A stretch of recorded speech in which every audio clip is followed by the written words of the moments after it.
City Council to order with the Pledge of Allegiance. I pledge allegiance to the flag of the United States of America and to the republic for which it stands, one nation under God, indivisible, with liberty and justice for all.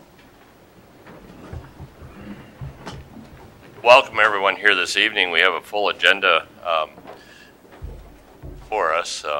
Obviously, everybody's welcome to stay for the entire agenda, but I don't expect you to. The first on the agenda is the recognition of our new fire chief, Quentin Brunsvold. I'd like to ask our current fire chief, Mark Claith, to come forward and do this introduction. And Quentin, why don't you come forward too?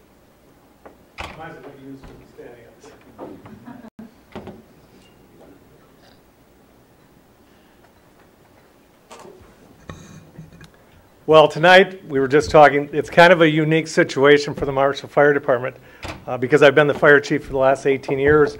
And before that, the members picked the fire chiefs. It's kind of a different scenario out of the whole deal, but it's an honor to introduce Quentin Brunsvold as the new fire chief for the city of Marshall. He's a captain on our fire department right now. I think Quentin's got a great vision for the future. I think he'll lead the fire department in the same way, or probably better than I did.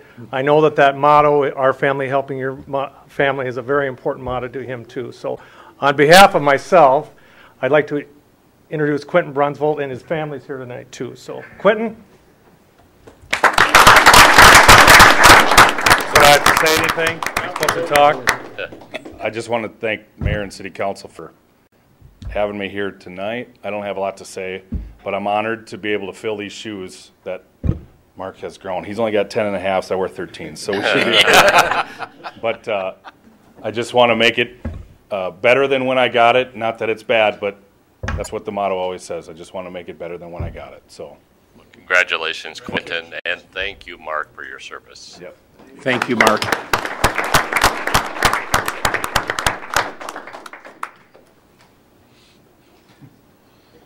And Quentin, before you leave, you want to introduce your family? Oh, yeah. My wife, Kelly's here, and my daughter, Collins, is here. She's 10 months old. And my wife is also carrying our 2 baby twins in there, too. So, all right. Ironically enough, when Mark took over as the fire chief, 6 months after he took over, he had twins. Well, his wife did. Well, excuse me. Well, he couldn't have done it without his wife. Yeah. So, or his wife couldn't have done it without him, I should say. So it's very ironic. So I feel bad for the person that takes over for me. Well, once again, thank you, Mark. Congratulations, Quentin, and thank you to the entire department. So thank you. Mr. Mayor, could I interject? Yes. I believe Chief Claith has another commitment, and one of the items that I think was going to be brought up by the council was transport of medical personnel during a snow event. And I don't know if Chief Claith wants to come forward and just explain kind of the process that they've used in the past, or if there's specific questions. And I'm sorry to slide that in, but I didn't want him, I wanted him to be present for that question. Thank you. As you're all aware of, we had an event last week. I want to go back just a little bit on the history of the Marshall Fire Department and the community. Governor Plenty put in an act that we were supposed to help our troops when they were deployed. The Marshall Fire Department was part of that. We did have to clean out driveways. We did use the city's equipment to do that. That was part of our community togetherness, showing our appreciation for our troops. The snow event, as long as I've been on and the fire chief, the Avera Hospital has been able to call us, whoever needs help to get doctors, nurses, whatever that resource is to the hospital or a clinic or even the dentist. If there's an emergency situation, we've always been there to help them because I've made that vow. And I think part of that reason is because that's why we live in this community, is to help people. We don't go out and take people to Walmart and Shopko. These are emergency situations that they had to get to those facilities. So I know there was some issues about that. We do have a plow on the front of, we're going to have a plow on the front of our fire department pickup that we're in transition right now because we're waiting for Preston to get his new one. So again, it's kind of a, I don't understand why we're talking about it. We have a great community here. We're supposed to help people. And when we have these events, we don't have them that often. Our job is to help these people in this community. And I don't care who that is. We're talking emergency situations. The one gentleman was having a heart attack at the American Inn. They couldn't get a plow there. They were actually going to call the street department. Luckily, Ray had the plow out there and got him there. We do have a loader in the fire station that we're able to use of D&Gs. I think it's important that we take care of this community. That's why I live here. We have a great community. So I don't know why we're even discussing this.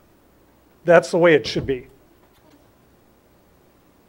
Do you have anything more, Sharon? Or no other questions, I don't think, right? So. Maybe I'll just add, I know there was a question, should we have policy? And I queried the city administrators in the state, and I didn't get very good responses, if hardly any. And I just don't think most of them have a policy on how to handle the situation. We have an emergency operations plan. We didn't declare an emergency, but when you look at Minnesota statutes, which details emergency situations for municipalities, it pretty much tells you it doesn't matter if you have policy or charter, which dictates how you handle the situation. You just do what you need to do. So I don't think it would help to have policy. And then I'm afraid if we had policy, staff would be concerned about complying with policy and hindering taking action. But I did look into the policy aspect of it, and I didn't get good response back. One of the things I think we do well in the city is handle emergencies, handle disasters, and whether that's a historic snow event like we had a week or so ago, or whether it's a flooding situation, which we've had that experience. We could have that even now had we not had the protection that we have. So and that really takes involvement from not only leadership but also all of the responders, the frontline people, all the way from the various departments, and including the fire department. So we're fortunate that we have everybody in place that's does their job when it needs to be done. So thank you. With that, is everybody okay if we move on then to the next agenda item, which is agenda item number 3, which is consider the agenda this evening. Are there any additions to the agenda? If not, we'll operate under that agenda. We'll move to agenda item number 4.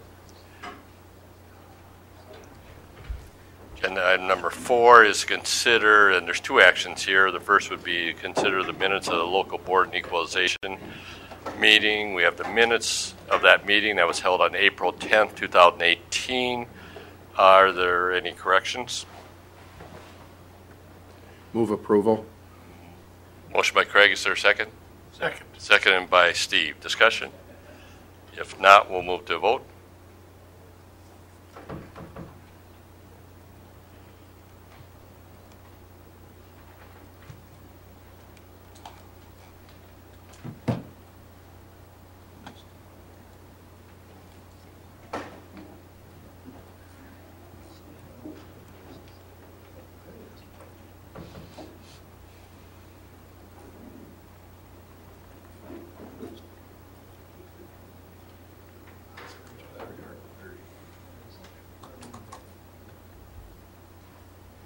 Motion passes. The next item then would be the minutes of the regular meeting that was held on April 10th also. The minutes are there. Are there any corrections? If not, is there a motion? So move. Second. Motion by Craig, seconded by John. Discussion? If not, we'll move to a vote.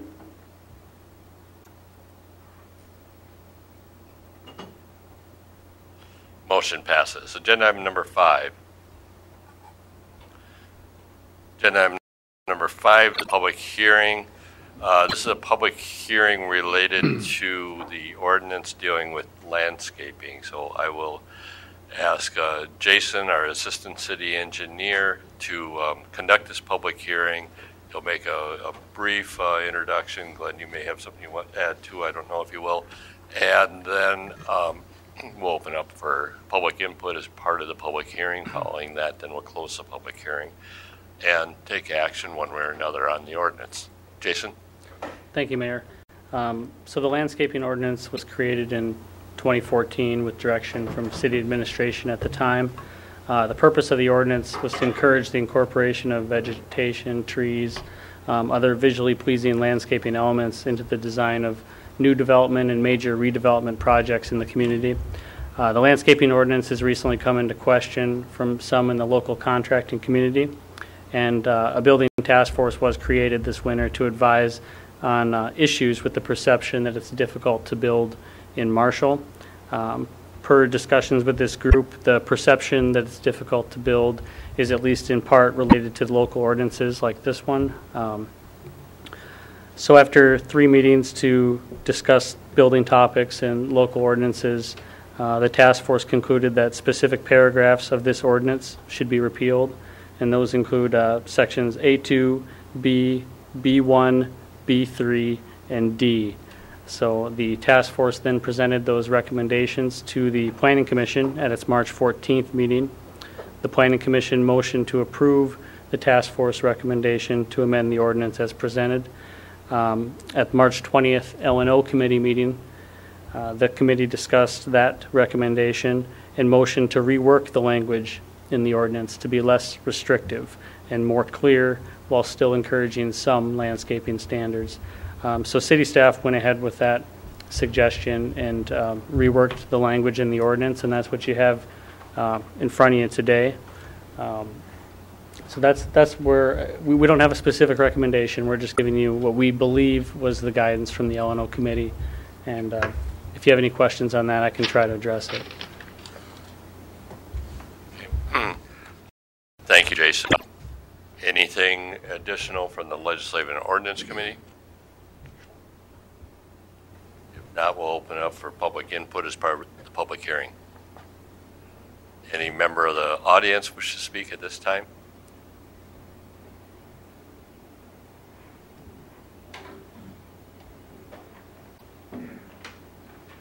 Brad? Thank you, Council and Mayor, for this opportunity to give some public input. I'm not necessarily speaking on behalf of the businesses, the task force that were there, but I'm going to do my best to kind of give you input on how they presented over the last 3 meetings. So it was recommended after 3 meetings that the landscape ordinance, portions of the landscape ordinance, get thrown out, as Jason mentioned, but also the appearance ordinance completely thrown out. And it was the timing on their behalf, it was a good timing as construction season is ready to start.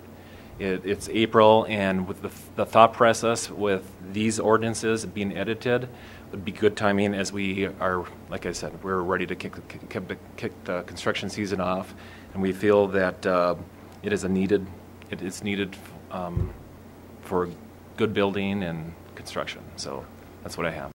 Thank you. Any other input as part of the public hearing? I'll just ask a question from here. Landscape, does that just involve the shrubbery in that, or does that involve the contour of the land? There was a problem years ago where a new construction could not be higher than the adjacent property and has all the drainage going to there. So I don't know if that's still in force, or that's my question.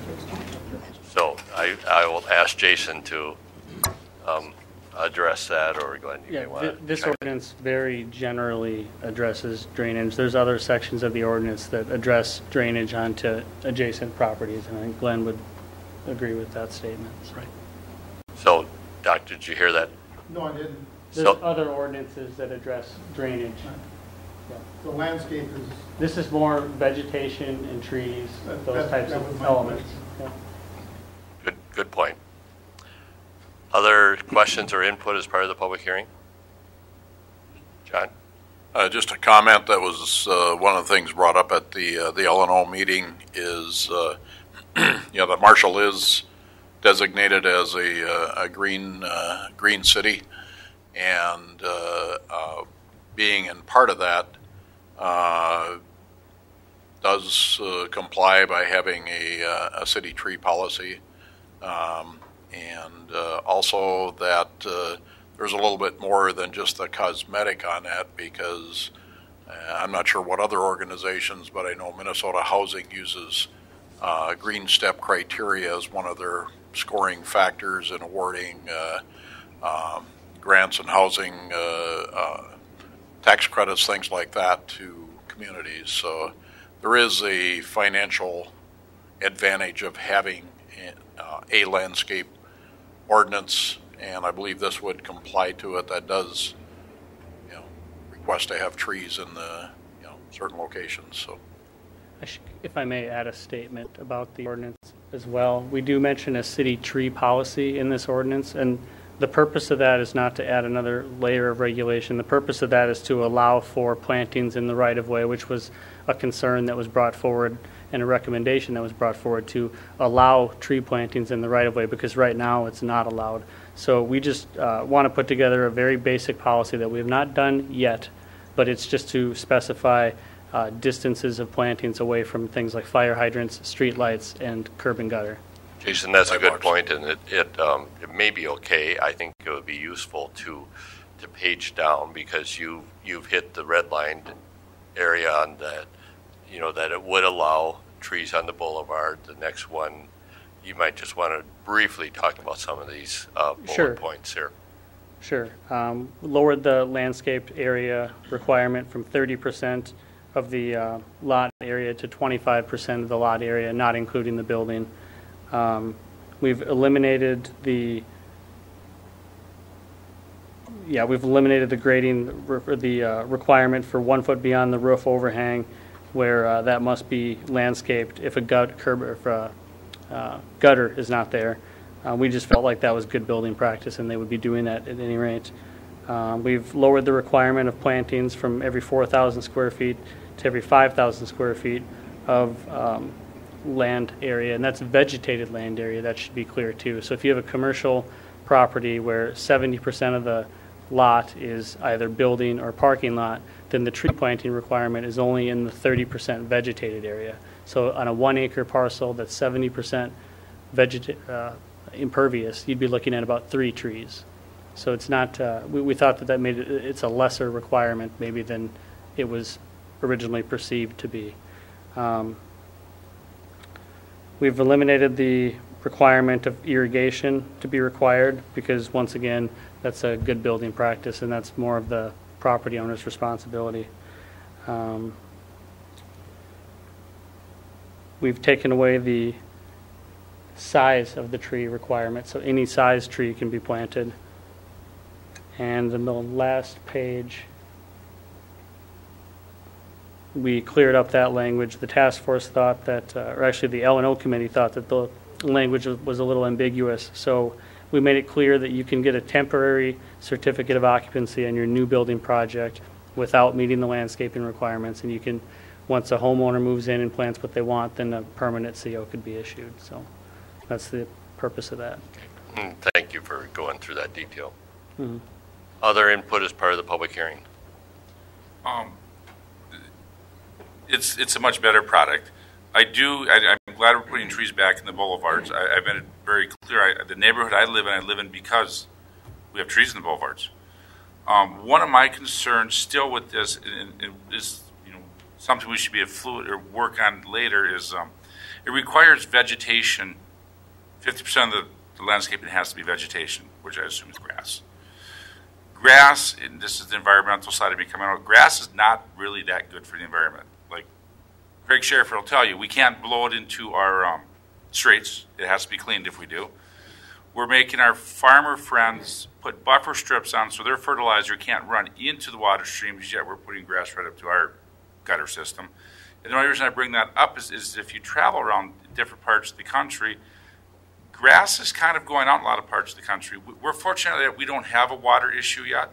I mean, we are pumping water from 35 miles away.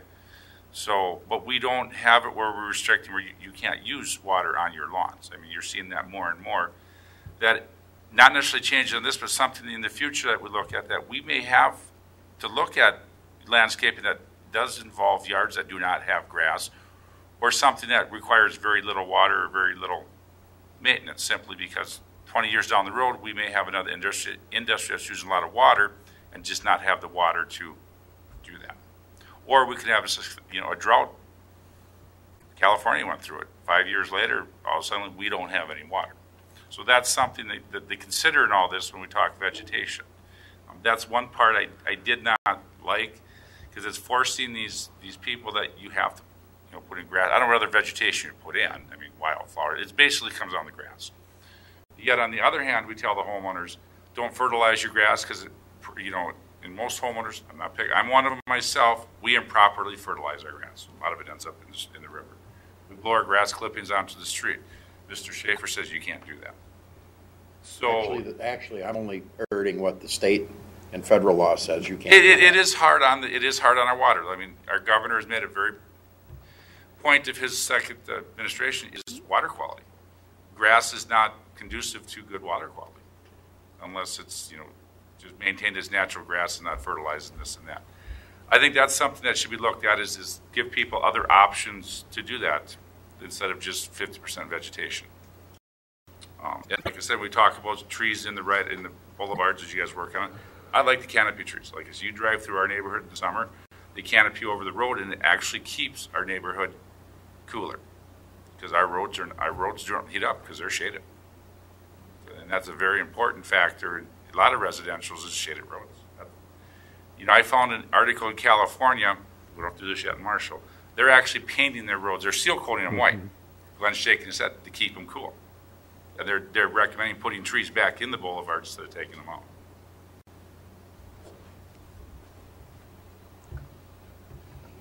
Thank you, Jim. Any other input as part of the public hearing?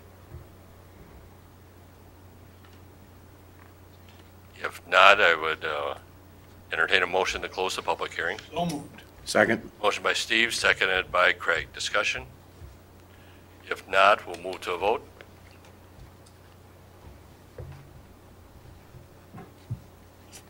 Motion passes. The second action then would be to consider the ordinance, which was discussed at the public hearing, and the one before us is the ordinance that is recommended by the Legislative and Ordinance Committee. What are the wishes of the council? So moved. Second. Motion by Steve, seconded by Glenn to adopt the ordinance, amending the landscaping ordinance. Discussion on the motion? If not, we'll move to a vote.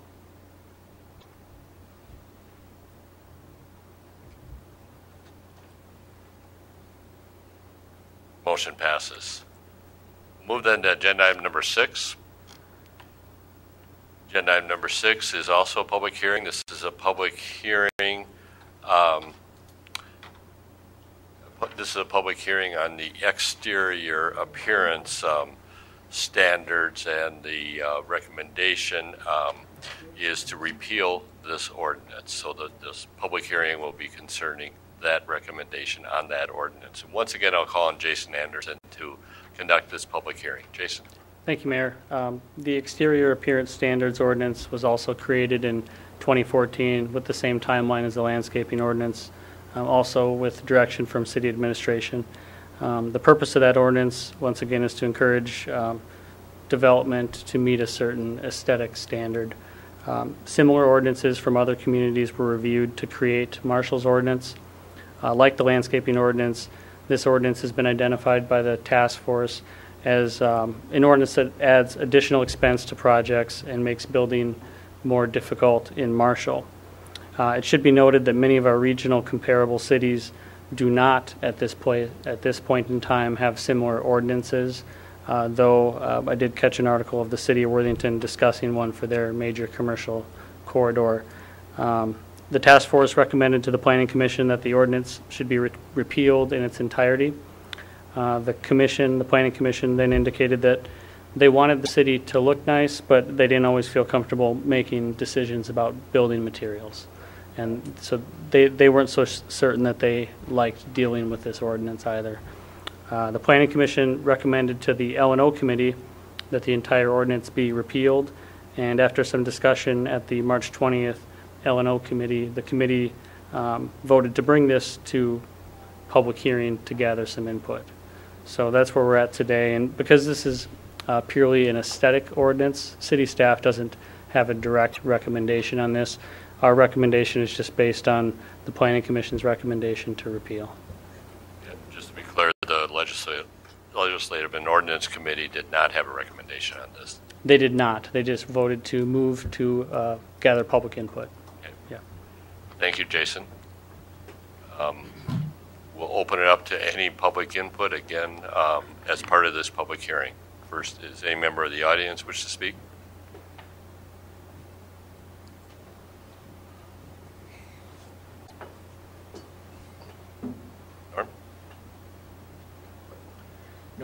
Norm Gregerson. I don't know of anybody that's going to spend $200,000 to make their place ugly. First house I built, didn't have lawn in, didn't have a deck on, couldn't afford it. Young starting out, so it takes the next summer before you put the deck on. All summer long, you rake that lawn, throw in the grass seed. So to have everything all done before you can move in, we haven't had good house building in the last 10 years. Why? What's going on?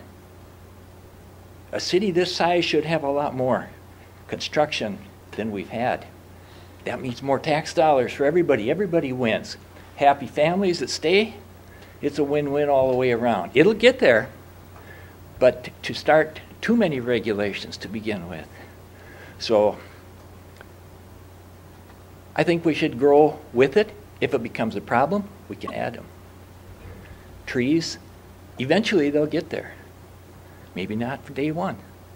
So I would like to continue with that. One other thought, we do not have an architect anymore in town. We don't have a structural engineer in town. They drive a long ways. You pay them transportation. They're busy. So it delays projects. We've had projects delayed 2 months. Every day is dollars. Plus, we pay them for transportation, so the cost drives up.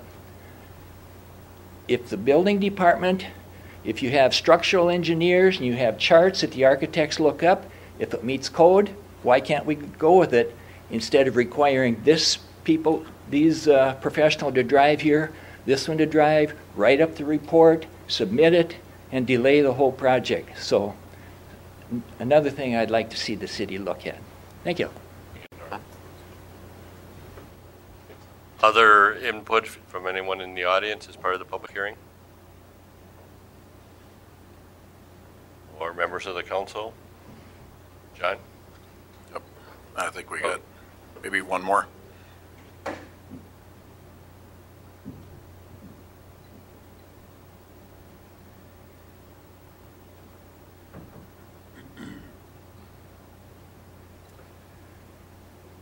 This deal on exterior appearance, we've gone through that downtown many years ago when I was in the Planning Commission and the things, and the structures said you had to have them, if you're going to do anything to a building, you had to have it historically proper for what it was before.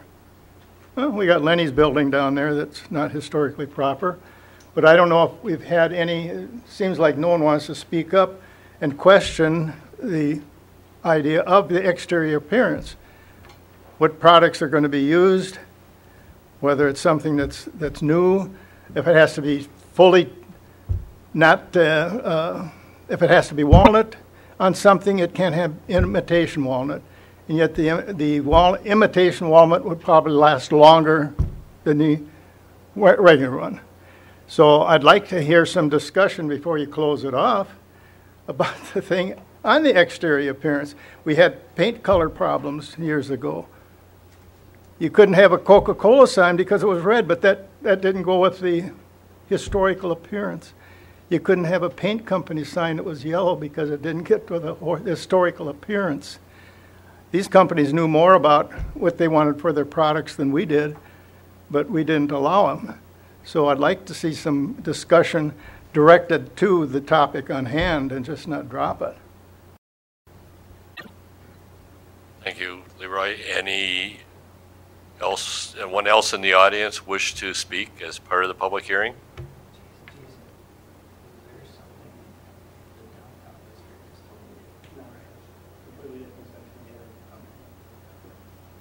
Any member of the council as part of the public hearing? John? Yes. I guess a number of things. One was part of the motion to bring this to the council with no recommendation, because I don't think, honestly, it would have passed if it was just in the L&O.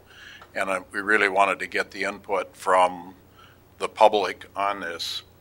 I've got some pretty grave reservations of taking the entire unit out and having, this is aesthetics.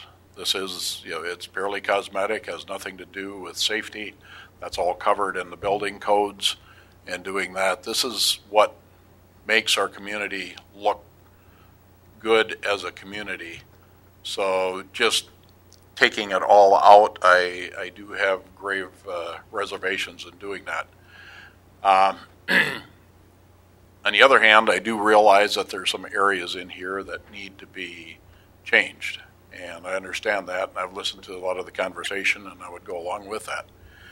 What I'd like to propose, and I've got copies here, I'll pass out to council, and then I've got extras out there. But this is basically taking the ordinance that we have, and other than a couple of areas on it, one kind of address a little bit, Norm, what you were talking about, and probably you, Doc. We do still have the heritage, central heritage area, and that's a separate category. That's not part of this external. A couple of other things, though, that if we take everything out, talking to Councilman Schaefer before, told him I'd use him as an example on this. If Councilman Schaefer wanted to build a tin pole barn to store his camper on his lot, there'd be no ordinance stopping that. Anybody would be allowed to build a tin barn, put it on their residential area. And I think those kinds of things concern me, because it would not be just there, it could be anywhere in the city.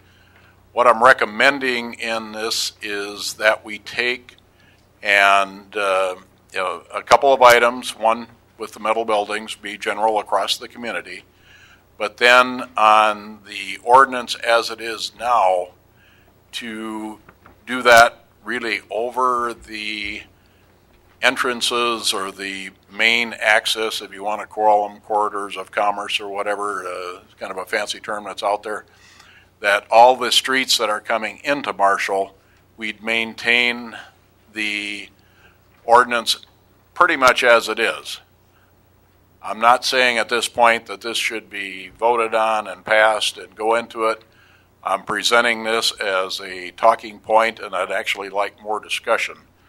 So my plan after this is to make a motion that we take and table this item, that we go through the public hearing, we get all the comments that we can, but then rather than taking action on the ordinance, that we table the ordinance and give both the planning and zoning a chance to review it.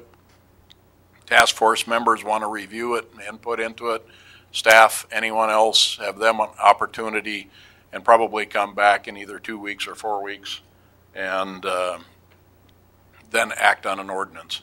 But it gives us an opportunity to review this. Like I said, I really do not want to wipe everything out of there and take all criteria as far as cosmetics out of the ordinance. I'd like to leave some of it in there and really narrow it down to the entrances coming into town, and you'll see a couple of other areas have added in, right around the Menards, Walmart area where there's additions, and then also around the Red Baron Arena. So those are the key areas, but all main entrances coming into Marshall would still maintain the criteria. The rest of it for locations, industrial parks, parkway, any of those things would basically go away. So with the exception of the comments in the very, under the the general provisions. So with that, I wanted to bring that out, proceed with the rest of the public hearing, those who want to make it.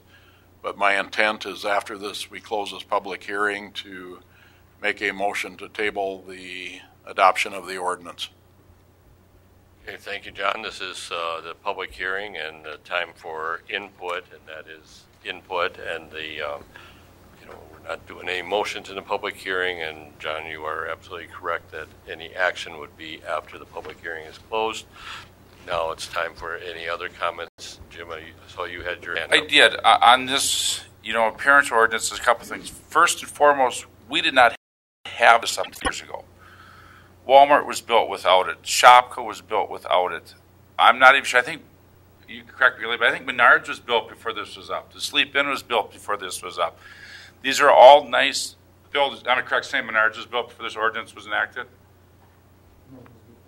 It was before. So all these developers came in and built without these ordinances and built these nice buildings because it wasn't necessarily easier. I don't know if it's easier, but it was easier for the architects. Like Norm said, they come in and design this because they have to deal with this. And they are nice structures. And on the other side of that, as we look at new buildings coming in, they're very much dictating how these buildings have to look. And I'll use the example of Cruise Motors built their buildings. GM and Ford were very specific on exactly how those buildings had to look. The Sleep Inn was down to the colors that are on the building. Menards is privately owned, but their buildings all look the same, and they're all laid out the same. So some of this is overstepping the bounds, I believe, of a progressive city where we say you got to start doing this to your stores. And some of these businesses push back and say, no, we don't. That's not how our store is designed. Because they want every store to look identical in every town. So you drive through, you see Casey's. You can see Casey's 2 miles away and know it's a Casey's without even getting close. So we want to be careful of that because you will chase businesses away. Say, that will not look like our store, and we will not have it there. And we did not have this. And I respect all the work you've done, John. But this ordinance wasn't enacted until 4 years ago, and I thought Marshall was a very nice-looking town up until 2014. I don't see what has changed except we haven't had as much commercial construction in my mind. And this is something the task force did look at. To kick it back to them, so you guys got to do this again. They've already spent 12, 13, 14 hours on this, that we have to kind of look at what they've done and respect their opinion too. Because they have put, Glenn and I have been at those meetings, and they've put a lot of good input into this. So that's my information on this for now. Okay, thank you, Jim. Other input as part of the public hearing. Steve? Mr. Mayor, I'm kind of like Councilmember Lazinski and Mr. Gregerson. I don't think people are going to make things look shoddy. So from a business standpoint, a business person is going to want to develop something that is inviting and warming and bringing people into their business. I don't think we should restrict that to tell them what they can and can't do. If it doesn't work for them, they won't be in business long. From a private standpoint, if I buy my property, I should be able to do what I want with my property. And if I've seen houses that are just kind of gaudy to my color, I wouldn't choose to paint it, but it's their color, they can do it. You know, if it bothers me, it bothers me. But there's nothing I can do. I suppose I could move away, but it's not a big deal. It's not my house. If Councilman Schaefer wants to build a 50-foot building and he's got the room on his property to do it, that's already within the prospective codes, he's got every right to do that. I shouldn't be able to tell him yes or no. So I'm more of a laissez-faire, freedom kind of guy and let people do what they want to do as long as it's in the overall general laws and as long as it meets state and federal codes. That's my 2 cents. Thank you, Steve. Brad, are you?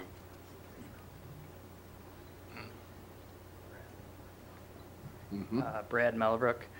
One of the things that was brought up in LNO and our task force was how much of a pain it is for the city to have to even go through the ordinance every time for applications and stuff.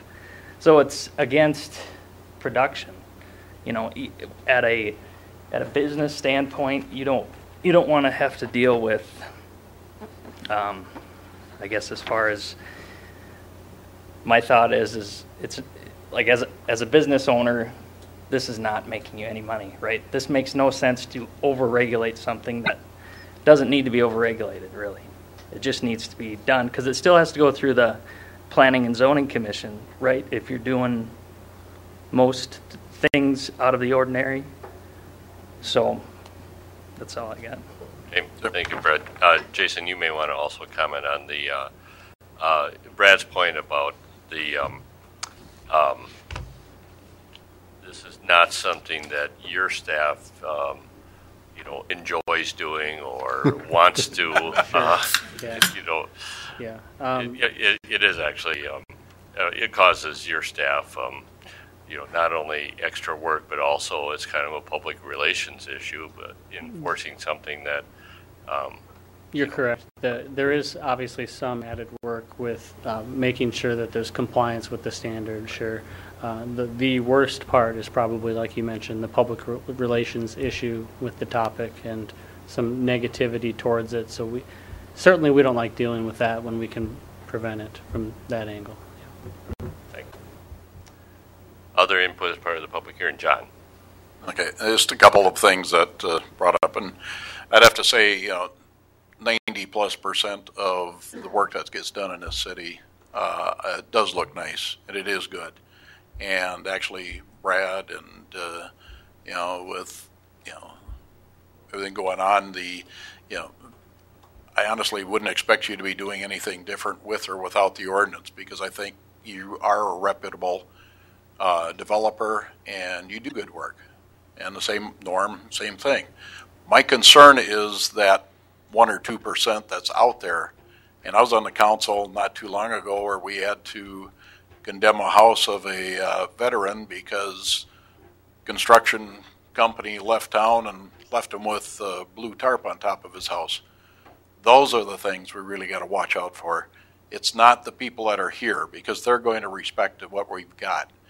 It's the construction company that's going to come in tomorrow and maybe only be here for a short time or whatever. That's the kind of thing that I think we need to be watching for and monitoring. And yes, it does put some of us through some of that. I would point out that Casey's did move in since this ordinance was in effect. And it is built the way Casey's want it built. So it isn't that we're very restrictive. This is, I'm not saying it can't be cleaned up more, but there are a lot of good things in it. And in doing some digging in on this thing, I came up with at least 6 other communities that were as restrictive or more restrictive on what they're doing. So again, not asking for, a lot of big detail. What I'm looking for is something that keeps this community cosmetically and aesthetically looking good. We've got a nice looking community. I don't want to lose that. And I think taking all of the ordinance, every requirement away, we do stand that possibility of happening. And again, it's not the people that here, the developers here that are doing it. It's more than likely somebody that's coming in out of town that, I can build you a cheap building here and I'm gone. Those are the guys that I'm really worried about. Okay, thank you, John. Other input as part of the public hearing? I do. On the building part, any building has to be built to Minnesota code, and that is enforced by our building department. We have a good building department that does that. The aesthetic ordinance has nothing to do with how structurally sound the building is. The one at the blue tarp was structurally damaged by the storm and could not be repaired. I worked on that project, worked with them to try to repair it, worked with different organizations. The building was just structurally damaged. It had nothing to do with the aesthetics of the building. If we could have fixed it, we would have. It was structurally damaged. Aesthetics has zero to do with the structural integrity of how a building is built. I just want to clarify that. And again, I appreciate it. But aesthetics has to do with the siding, with the exterior color, with the wrapping paper on the Christmas gift, basically. And I think that, I said, as these organizations, as people do it, they should be able to decide how they want to wrap their houses, their businesses. So, and our building department does an excellent job making sure all of our structures in Marshall are built soundly. I will give them credit for that. They do a good job of that. Any other input as part of the public hearing? I just have a few comments here. I guess it all boils down to what does our community want? And, we're here to represent the citizens of our community, and it's kind of hard to make a decision here because, we have some people here voicing their opinions, and there's others out there that we don't really know where they stand on this issue. I don't know any of us that like over-regulation, but a certain amount of regulation is needed in government, whether we like it or not. So it's really hard for me in this case because certain people are going to be responsible and and build buildings that look nice, and others may not. And I wish I had a better feel. What is it that the majority of our community want? At this point, I'm really not sure. Like I said, I've heard from certain groups, but the other side of it, I haven't heard much that they're really concerned about the appearance and want things changed. So this is a really hard vote either way, because I want to, again, represent the views of the majority of the citizens of Marshall, and I'm not quite sure what those views are. But I do know that we've had the ordinance for about 4 years, and I think that in that 4-year period, there's been only one situation where a person needed a variance, and they received that variance. So it's not like we've been over-restrictive and trying to discourage people building the kind of buildings they want. I think the city's been pretty accommodating and meeting the needs of people that need a variance from these requirements. So it doesn't seem like it's an overwhelming problem. But at the same time, what is it that the community wants? And it's hard for me at this point to even know what they want, because I haven't heard from that many people other than serving on the task force. So I wish we had more input from the community as to exactly what kind of standards they want. Other input as part of the public hearing? One comment I would make, somewhat along the lines that where you were going, Glenn, is it's a difficult thing to do comprehensive planning by addressing only one ordinance. And John, I appreciate the time and effort and work and research and background that you've done on this. But this also is quite a change. The treating corridors within the community somewhat differently than other areas of the community, that may or may not have zoning conflicts. I mean, I think those are all things that probably are larger issues than just this ordinance, and probably more of a comprehensive plan type discussion. So while I appreciate this, and I think, we've all said, that there's probably issues that are problematic in our current ordinance, and certainly issues that have been either misunderstood or miscommunicated, or really caused our staff issues as they deal with their customers.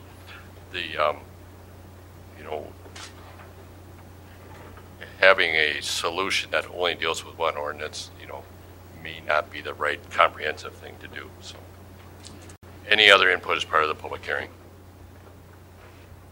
Yeah, David? To pursue your comment for a moment, are you saying there may be greater wisdom in not dealing with this ordinance on a standalone basis, but rather treating it in the context of an overall review of the comprehensive plan? That would be a much shorter way of saying what I said in a much longer way, yes. Thank you. How soon do you think that this issue would be addressed then? Yeah, and our experience the last time we went through the comprehensive plan, that was not a quick process. It was probably a multi-year process. I guess I'm wondering when would you start on it? Yeah, that's a good question. I don't have an answer. Other input as part of the public hearing. I know with that being said, and that's a good way to look at it. I know you have to look back. It was about September that we did, as a council, agreed not to charge fees on variances with these two ordinances until they were addressed. Because we're looking at repealing them, or that's something that's floated out through that. If we don't repeal it, the council has. And I don't know how that would that'd have to be addressed too. Do we start charging fees for variances? Because as it sits, if I remember correctly, I just have to look at the minutes, but it was September when this first came up or something that we did vote not to charge fees for variances on this ordinance too for variances. As Glenn pointed out, I think that affected one application. How many people have applied for variances for the aesthetic appearance over 4 years? 4 years, it was 3, 4 appearance, and one of them did not even count as a variance, and so there were 2. One of them was the school temporary classroom class. So basically, for all practical purposes, there was just 1. Right. 3 total. They're not asking for a variance, guys. They're just not building. And that was going to be my next comment, is there hasn't been as much building since that point either. Due to what? I can't answer that question. Economy, what's...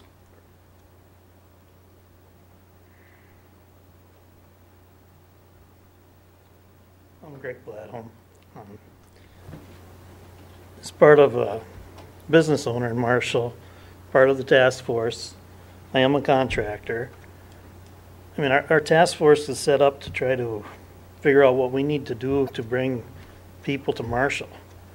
If you look at the permits in the last few years, they're going down and down and down. I mean, the only houses being built are spec homes. Commercial-wise, in 25 years, last year was the worst year we've ever had in Marshall. All of our work now, we're going out of town to find work for us to do. So as a task force, we're trying to make it inviting for people to come to Marshall without any hiccups or challenges to build a nice building. I mean, commercial-wise, they're not going to come into town and build a building and spend $1 million on a building and have something substandard or even look substandard. Even the landscaping. If a car dealership comes to town, they don't want any trees in their boulevards. The trees attract birds.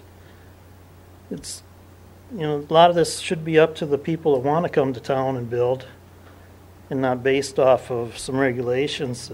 We look at these requirements here with different facades and different lengths. You have to offset your building walls and different materials, and it's all additional expense.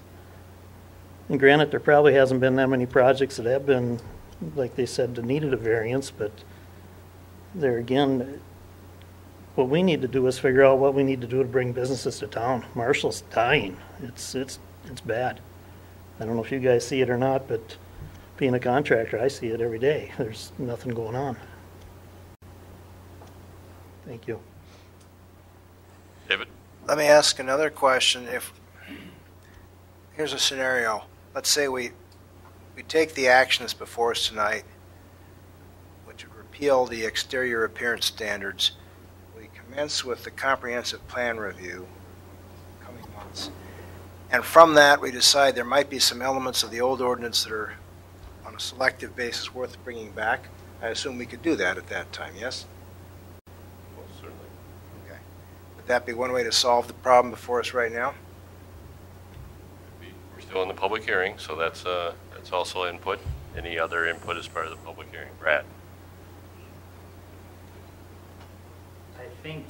Brad Mellbrook. I think as a city council, this is a step for you guys to show that you see Marshall we need Marshall to grow more and we need less restriction. So we've done what we could to get it to this point, and then to shovel it back on something else, it's just like a full circle, and we're not gaining anything by doing this. So something needs to be said tonight or done tonight. We're not going to beat around the bush and do this all over again. Us business people, we can't keep going to these meetings, and it just doesn't work. Right. Mr. Mayor, thank you, Brad. And John, in all respect to the work you did, and I know you're compassionate about what your drive is on this, but I think Brad's right, and I think that we've, as a council, set a task for the task force. The L&O took their piece on. I know this is difficult. I appreciate the feedback from the building department too. I think we have to give respect to what we asked these groups to do and come and put together. And it's not like, if we need to tune something up, I think you can, but sometimes you have to take it completely apart before you know what to put back together. And I think that's where we're at. That's the feeling that I get. I know there was a lot of good discussion. There was a lot of passion that led us to get to the point of even convening this. And we really need to respect the work that the group did and put faith in that. It's no different. We interviewed people for boards and commissions. We did it again tonight. And, we asked those folks to do a task and bring us back a product, and no different than when we trust our city staff to bring us recommendations. And as a council, I think we have to put trust in that and give that the weight that it's due. So I really appreciate the work they did, and I appreciate that input. Good discussion. Anything else to come forward at this public hearing? Norm?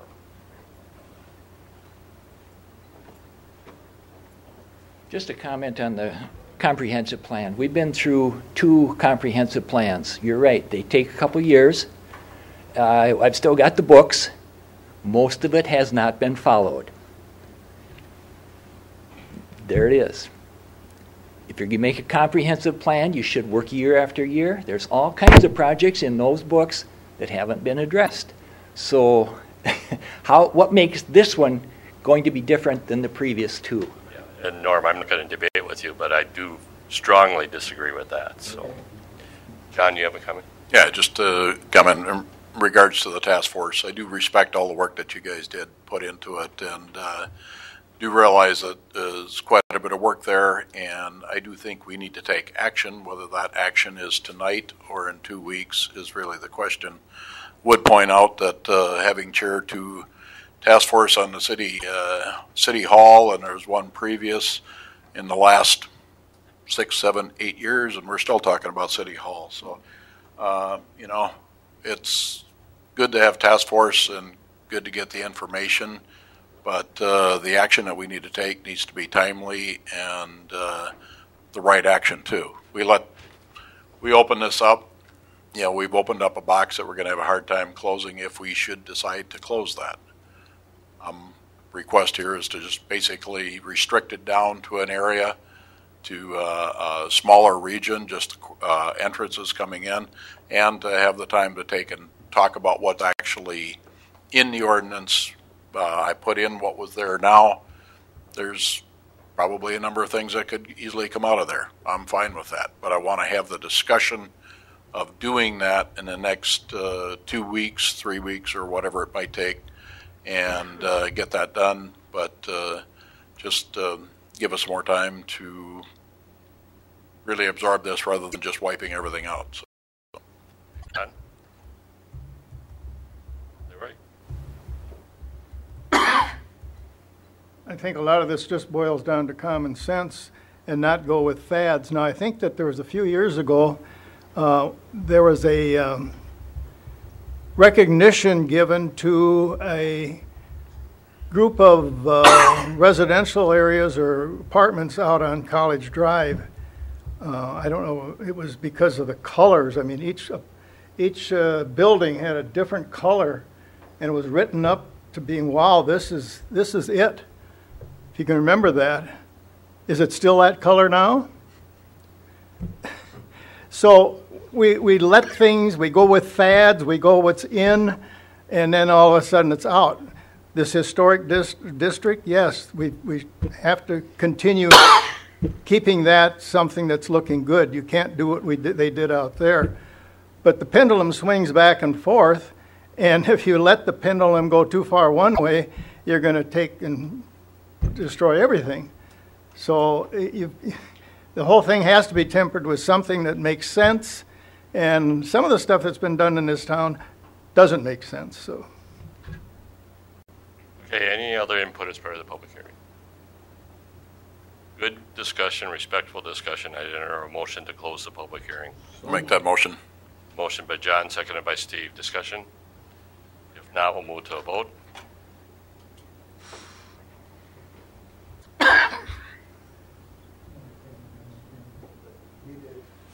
Motion passes. Now, the ordinance before us is what was the topic at the public hearing. The resolution ordering, or excuse me, the Go back to that. yeah, we're in the wrong Sorry. one. Okay. My fault.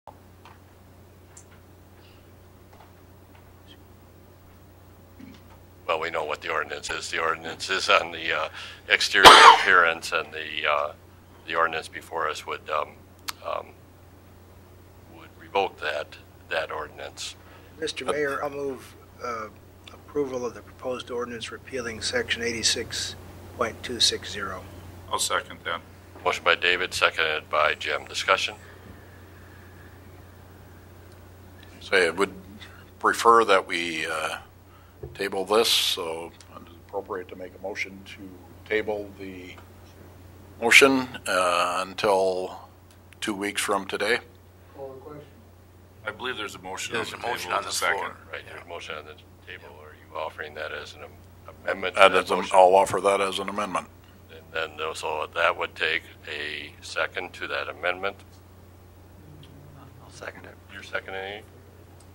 Okay, so Kyle, now, here's where we work parliamentary procedure. So the motion on the table is to amend the motion to table for 2 weeks. Now, discussion on that motion? The like I said before, I have mixed emotions on this. I feel like there's this. I hear a lot of people voicing their opinion that they'd like to get rid of it, and I haven't heard that much of people that want to keep it. So it's hard to vote to keep it, but at the same time, you know, I would like some time to consider it more and to hear from other people, but and that's why I seconded the motion, and I would vote for it just to give us time to hear from other people, because it's a big step, it's a change, and you know, we've had this for 4 years, and I want to make sure we make the right decision. So any discussion on the motion on the table, which is to... Mr. Mayor, I have a question, and that's that, you know, with all due respect, where in the next 2 weeks would we get that contrary input or that additional input? What avenue, venue are we going to take to solicit that input so that we feel at that point that we've gotten that rounded? Craig, because we can't even get together for a work session for our municipal building in the next 2 weeks. So all of a sudden, we can't. I mean, that's been pushed back to May 7th or whatever. So, and this has been discussed probably for well over a year. And, you know, and I appreciate your work, John. I wish you'd brought it forward a lot sooner, but I also want to respect the work the task force did. They've been together since January that this could have came up. Other discussion on the motion, Steve? Mr. Mayor, this is a public hearing, and not anymore. No, not anymore, but it was the public hearing. And we have people who have voiced their opinion. My feeling is that people have been given the chance to speak. That's what public hearings are for. When they choose not to, we're stuck with what we got. And then you go with input that you have and your gut feel and your personal feel in that order.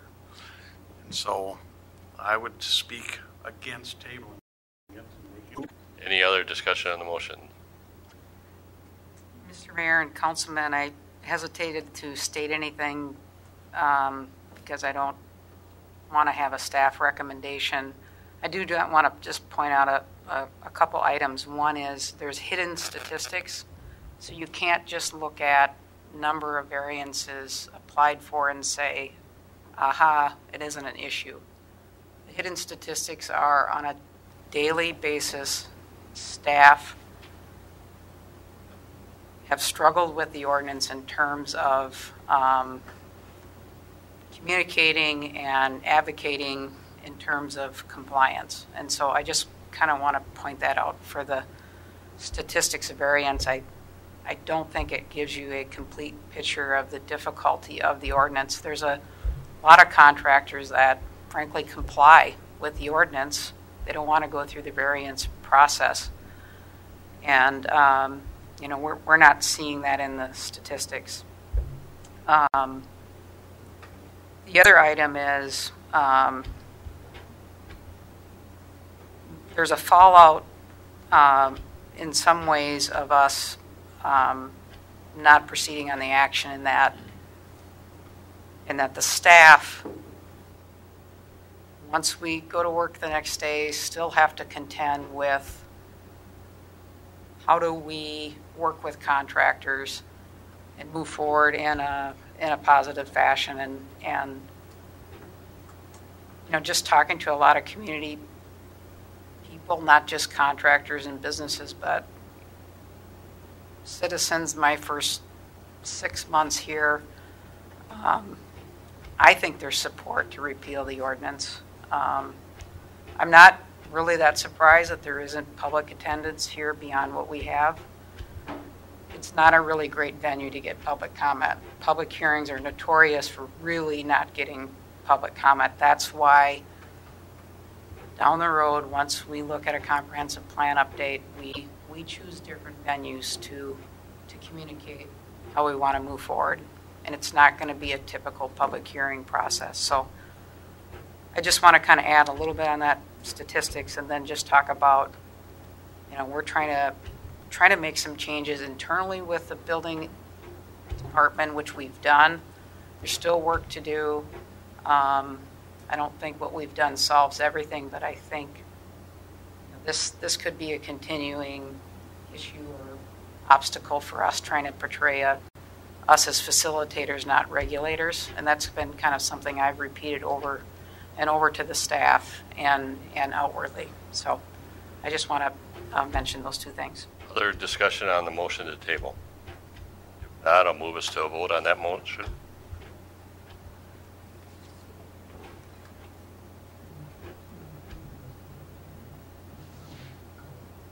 That motion does fail. We're back to the main motion. That is the repealing section 86.2 of the exterior appearance standards. That motion is on the table. Is there any other discussion on that motion?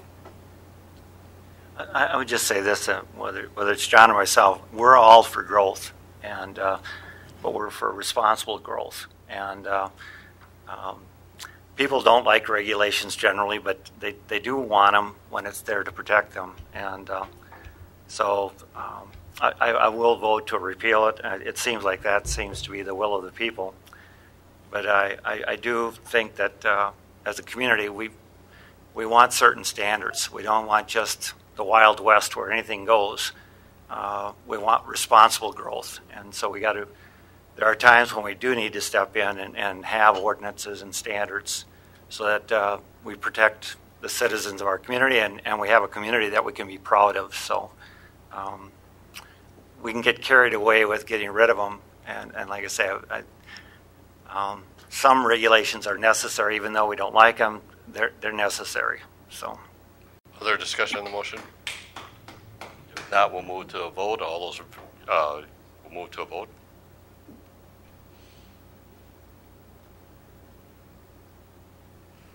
Motion passes. Agenda item number 7. Agenda item number 7 is another public hearing. This is a public hearing on the Michigan Road Superior Road Reconstruction project. We'll have a public hearing. Following the public hearing, we'll consider the resolution that would order the improvement and preparation of the plans. Glenn, and I would point out we're on agenda item number 7 of 35 this evening, so we'll need to now start moving along. So. Thank you, Mayor and Council. We have a project map that we'll bring up We've had meetings with the affected property owners. We continue to have those. We've done some changes to the street widths where we considered even some relocation of the roadways, but I'll say vertically on the screen. But we're going to continue with the street centered on the existing right-of-way. We've talked to B&H about access to their facility. It's going to be fairly difficult during a short period of time when we pour concrete in front of their loading dock, but we'll work those items out with the contractor and the businesses. So it's essentially two major property owners, Schwann's with the majority of the property and B&H. So it is total reconstruction, water main. We've had several water breaks in the area, sewer problems, sewer issues. They are being replaced. The cost for the project will be split between the utility companies and the property owners. The remainder of the project, other than the utilities, is 100% special assessed.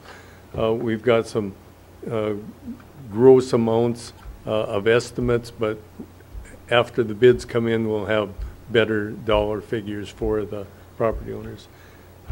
So that's all I have for the explanation. If there was anyone in the audience that wanted to speak, I'd certainly answer any questions. Any input as part of this public hearing?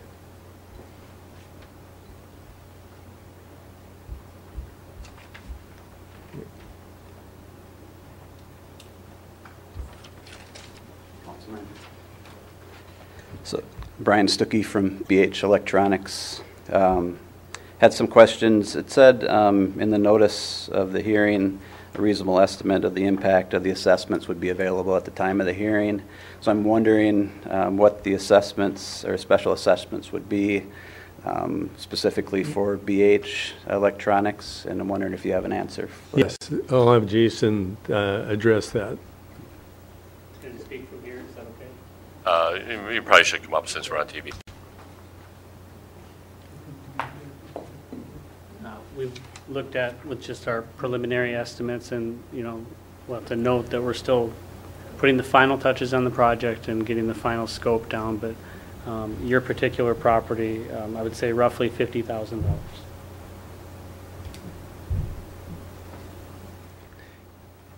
And we also have a discussion about the assessment procedure, and typically we assess for 8 years, sometimes in major reconstructions like this with high costs for the property owners, that can be extended to 10 years by council action. So that's something that could be addressed. We do not have an expected interest rate at this time because we're changing our method of calculating that assessment rate. It used to be 2% higher than the last bond rating, and we're recommending the change of that to the 2% above the bond interest rate for that project. Okay, so it's, could you, if we could ask for approximate interest rate that was, it's been somewhere around 4%, 4.5%. So a couple other questions, comments. So if my understanding is correct, 100% of the special assessment will be split between BH and Schwann's. There's a portion that's covered by the utility improvements. Yes. And so how come 100% of that amount is being assessed to the businesses? That's the assessment policy that we have, and 100% of the remaining amount after those, the utilities has been taken out, then it's assessed by footage. So it won't be split the entire project 50% to you and 50% to them. Sure. It will be, the remainder will be split 100% to each side of the street by frontage. So just a general comment, we already pay significant taxes. We have a big percentage of the improvements both on Michigan and Superior, so all of our access to the streets are being done, so it is a significant expense for the business. Certainly will be a challenging expenditure based on the size of our business. I'm concerned about $50,000 for our size of business is a significant amount. I'd ask considerations for lesser amounts. We pay a significant amount of property tax. I expected that to cover a part of the assessments and the improvements for the streets. So I'm curious in comments from the council on why 100% and not a lesser percentage. And that's our current special assessment policy.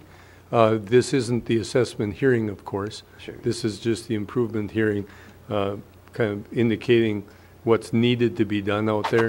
And I think there's a real acknowledgement that the street needs to be replaced and the water main and the sewer main. But the assessment process is one that's established by the council. He's right. And Brian, this is under discussion as far as the assessment policy also. So this is kind of on a separate track. Sure. But addressing the calculation of how property improvements are assessed. So one of our biggest concerns, and I talked to Jason about this, was maintaining access to the facility during the construction. So we need to make sure that that's part of the plan. And also our shipping dock, we only have one location for shipping product in and out of the company. To not have access to that for a week would be a significant burden, not only on us, but on our customers. We ship approximately a third of our product are military accounts. They have DPAS ratings on them, which mean they're for national security purposes or national defense purposes. And so 1 week in construction often turns into 2 or 3 or a month based on weather, and there's a lot of variables there. I understand that's because of the nature of we're doing concrete, not asphalt, so there's more time, cure time, and so we're concerned about that, especially on Superior Road, where we're going to potentially have an impact on the business there and not be able to ship product to customers like the Army, Navy, those types of customers for us. I can explain that a little bit more too. This is the location of their loading dock right here. Okay? And that's really the only location. Internally, I understand the production is kind of set up to funnel to that location. So we've discussed construction sequencing, like working with BH, what would work best. So for instance, could we tear it out and put that access back in Thursday, Friday, Saturday, Sunday? So if the work is done, high early, concrete installed, a 3-day cure time to get, and it's not large semis typically. Right. Yeah, it's like FedEx style FedEx, UPS trucks coming in, not trailers. So our staff has been working with them to kind of identify what could be done in order to get that open in the shortest period of time. And that's something that we'll put in our specifications before bidding, is a time frame that they'd have to be open. We can use some of the boulevard space, maybe putting some gravel over the grass that's there to get access to a truck that size. And of course, we always have to talk about if it rains during construction. So we would want to work with the property owner for access and availability during that time. Sure. Thank you. Okay, thank you, Brian. Any other input as part of the public hearing? John? Just a question on that, Glenn. Previously, the work was going to stop at more of the intersection of Michigan Road and Superior, and now it's gone a little further north on Superior, which does have an effect not only on BH's access and all access points, but also the Schwann's, basically I call it a repair center. On the other side, was there a reason that was added in and not part of another? Water main. So water main condition up to Huron, and then this would be the next project tying into that. This is very poor shape as well. It's all cast pipe and water breaks on that section, but that's why we came to here, just short of the intersection, is so that we can put all the valving necessary for the water main at that location. And really, this section doesn't adversely affect the ability to get to this lot. This is the big issue right there. Well, yeah, but if you got Michigan Road and Superior tore up, that's all the entrances. Yep. So it would be a phased approach for the two sections. Glenn? Yeah. Is there a difference in the width of those Superior and Michigan roads? Yes. Superior Road has got, what, 42 feet? 44 feet up to the intersection, and you can see going north of there, we've actually widened or extended the radiuses for truck turning movements, but then narrowed it from Michigan north. The road will be 8 feet narrower going north of Michigan Road. And that's to reduce the cost. Yeah. And Michigan Road will be 8 feet narrower as well. To keep Correct. the cost down. Understanding that this is a fully assessed project with low traffic volumes, we feel like we can accommodate with a narrower road section and big open radiuses at the intersection. There's not a lot of parking that's done there. We do have some parking on the street right here, but probably adequate parking in the parking lot to take care of that. Many people will, a few people will park there just not to get door dinged. Other input as part of the public hearing? If not, is there a motion to close the public hearing?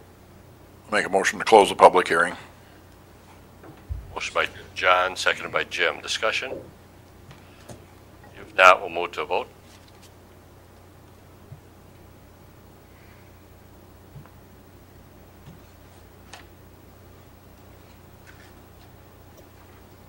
Motion passes. Then the resolution to consider would be the resolution that would order the improvement and preparation of the plans. So move. Motion by Craig, is there a second? Seconded by John. Discussion? And I talked to Sharon today. We're getting closer on the assessments, but I'm still opposed to these projects until we deal with our assessments. As we have folks keep asking about them, we can't give them a good answer what their assessments are going to be. And that's hard for a business to conduct business. It may cost us, it may not. So I'm going to keep pushing that we need to address that assessment issue, and I think that if we pause these projects, that would have already been done. But it's being worked on. I know it's getting close, but that is the reason I'm opposing this. I'm pushing to get our assessments policy reviewed. Other discussion on the motion? If not, we'll move to a vote.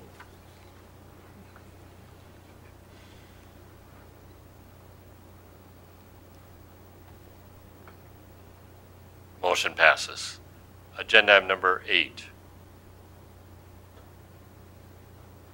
Agenda item number 8 is also a public hearing. This is a public hearing on the vacation of a utility easement. Glenn. Thank you, Mayor and Council. This is an interesting request. The owner of the property, yeah, I'll show. Okay, so this is this is Elizabeth Street here, and South 4th Street is over here, a half a block. This is Amber Circle, and an individual bought lots 5, 6, and 7 to put a single-family home on. Fairly good sized. This utility easement that is between the lots has been the utilities have come in and developed to this property corner. There's nothing in this section at all. So included in this vacation is the property owner is aware that he has to provide the funds necessary to relocate the utilities that come from here to here. So they will be relocated and terminated at this point. He is also going to do some new easements that's separate from this action along the perimeter of this newly created lot. Okay?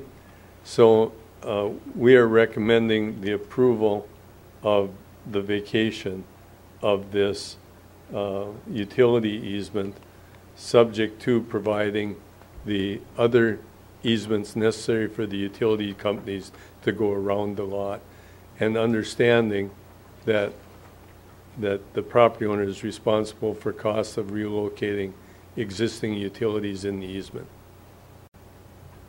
Thank you, Glenn. Any input as part of this public hearing, either from the audience or the council? I'll make a motion to close the public hearing. Second. Motion by Jim, seconded by Steve to close the public hearing. Discussion on the motion. If not, we'll move to a vote. Motion passes, and then the second action would be the resolution that would grant the petition for the vacation of the utility easement. I move the resolution. Motion by Jim, seconded by Craig. Discussion? Glenn? Yes. Did you say there were certain conditions associated with this? There are not conditions associated with this. We have discussed it with the utility companies, and they're fine with it as a okay. Maybe a condition should be that the property owner will pay for all utility relocation costs. I'll amend my motion to include that they pay all utility costs. I'll agree with that as a second. Very good. So, Kyle, you have that in the motion. Other discussion on the motion? Thank you, Glenn, for catching that. If there's no other discussion, we'll move to a vote.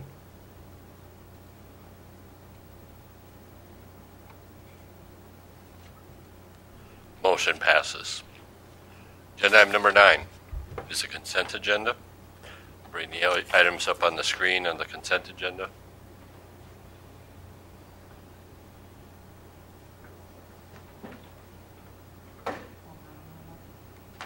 On the consent agenda, consider the authorization to declare vehicles as surplus property for the police department. Consider calling for a public hearing on the city street reconstruction plan and issuance of general obligation street reconstruction bonds. Consider calling for a public hearing on tax abatement bonds. Consider calling for a public hearing on the city's capital improvement plan and issuance of general obligation capital improvement bonds. Consider the adoption of the resolution authorizing the appointment of election judges and setting their rate of pay. Consider the approval of mutual aid agreement between City of Marshall Police Department and Lyon County Sheriff's Department for a period of 5 years. Consider the approval of the HIT confirmation agreement between the City of Marshall Police Department and Lyon County Sheriff's Department, and authorization of Public Safety Director Rob Yant to sign this agreement on behalf of the Marshall Police Department, considering the ratifying an application for the on-sale intoxicating liquor license for Holy Redeemer Church for an event that was originally snowed out on April 14th and then moved to April 20th, 2018, and finally consider approval of the bills and the project payments. So is there any item on the consent agenda any member of the council wants removed for purposes of separate discussion? If 15. Any other item? Item 10. Any other item? So 10 and 15 have been removed from the consent agenda. Move to approve the consent agenda as amended. Second. Motion by Steve, seconded by Craig. Discussion? If not, we'll move to a vote.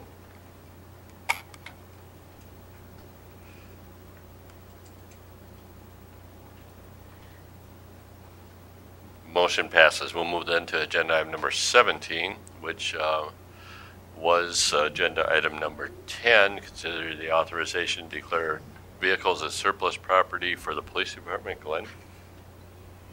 Oh, that was mine. John? That was mine. What I'd like to have us consider is these are vehicles that have been forfeited, so it really doesn't cost the city anything other than getting rid of them and hope to gain some income off of it.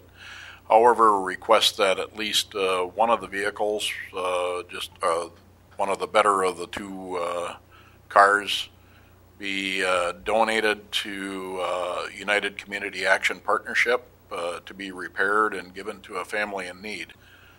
With the merger of what used to be Heartland and Western Community Action, they've now gained a program through Heartland where it's called Helping People Get There.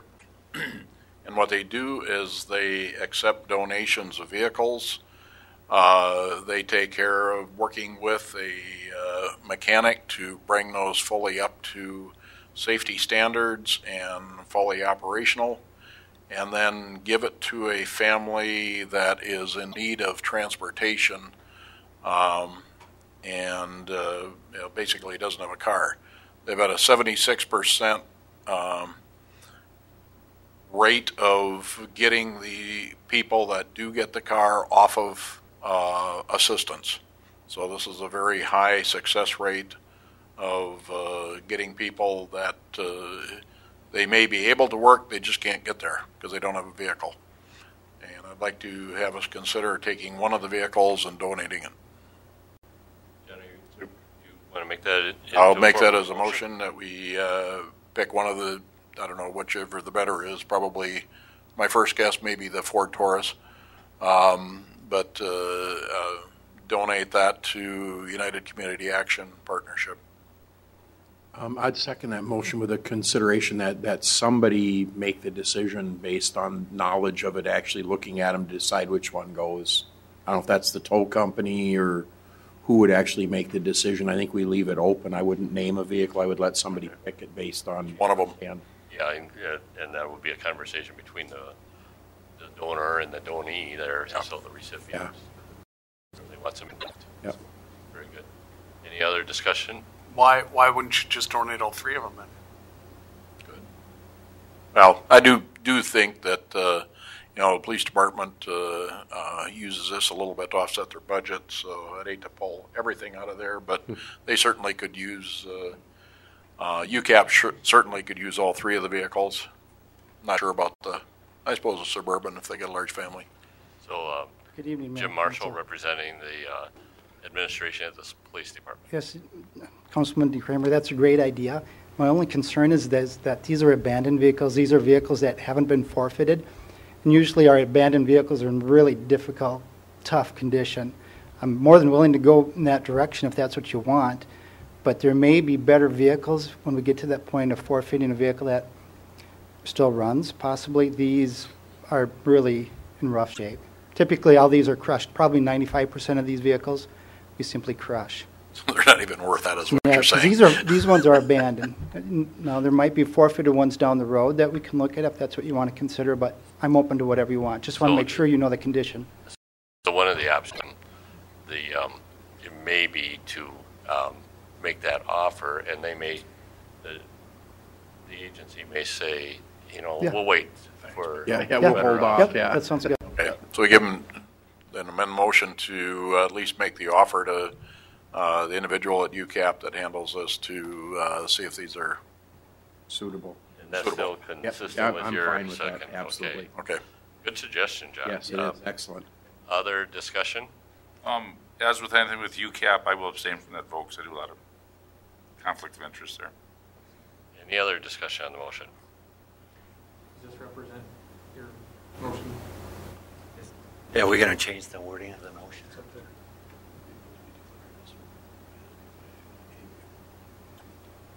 I would just put in there if selected, something that if chosen or selected. That the offer would be made to donate. Okay. Other discussion on the motion?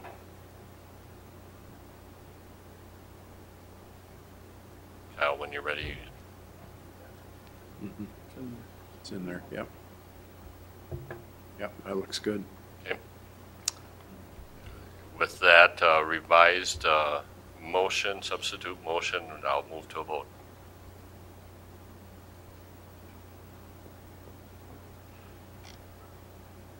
motion does pass. Agenda item number 18, which was agenda item number 15, I believe. Glenn? Can we call that agreement up on the screen a second?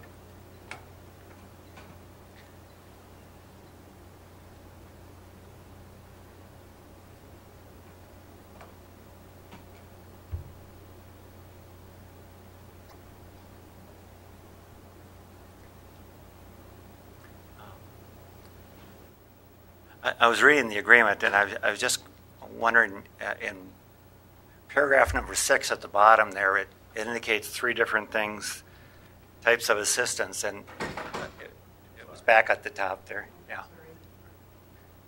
Right there, number 6 there. And one is fire and emergency medical services, law enforcement, other personnel, and so I'm wondering, is it just going to be the law enforcement? Are we doing the fire and emergency? Are we going to be checking the box? Or because it says in the motion that it's the police department. So I'm just wondering, is this limited to the police department, and should we check that box, or does it also cover the other areas?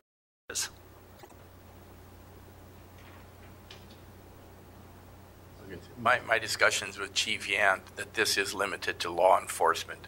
Fire has their other mutual aid agreements in place already between themselves, communities, and townships.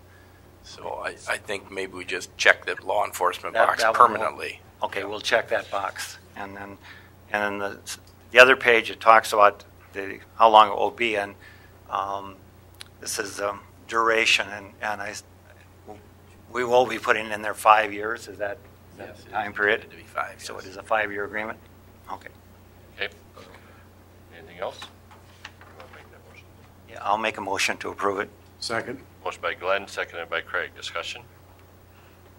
If not, we'll move to a vote.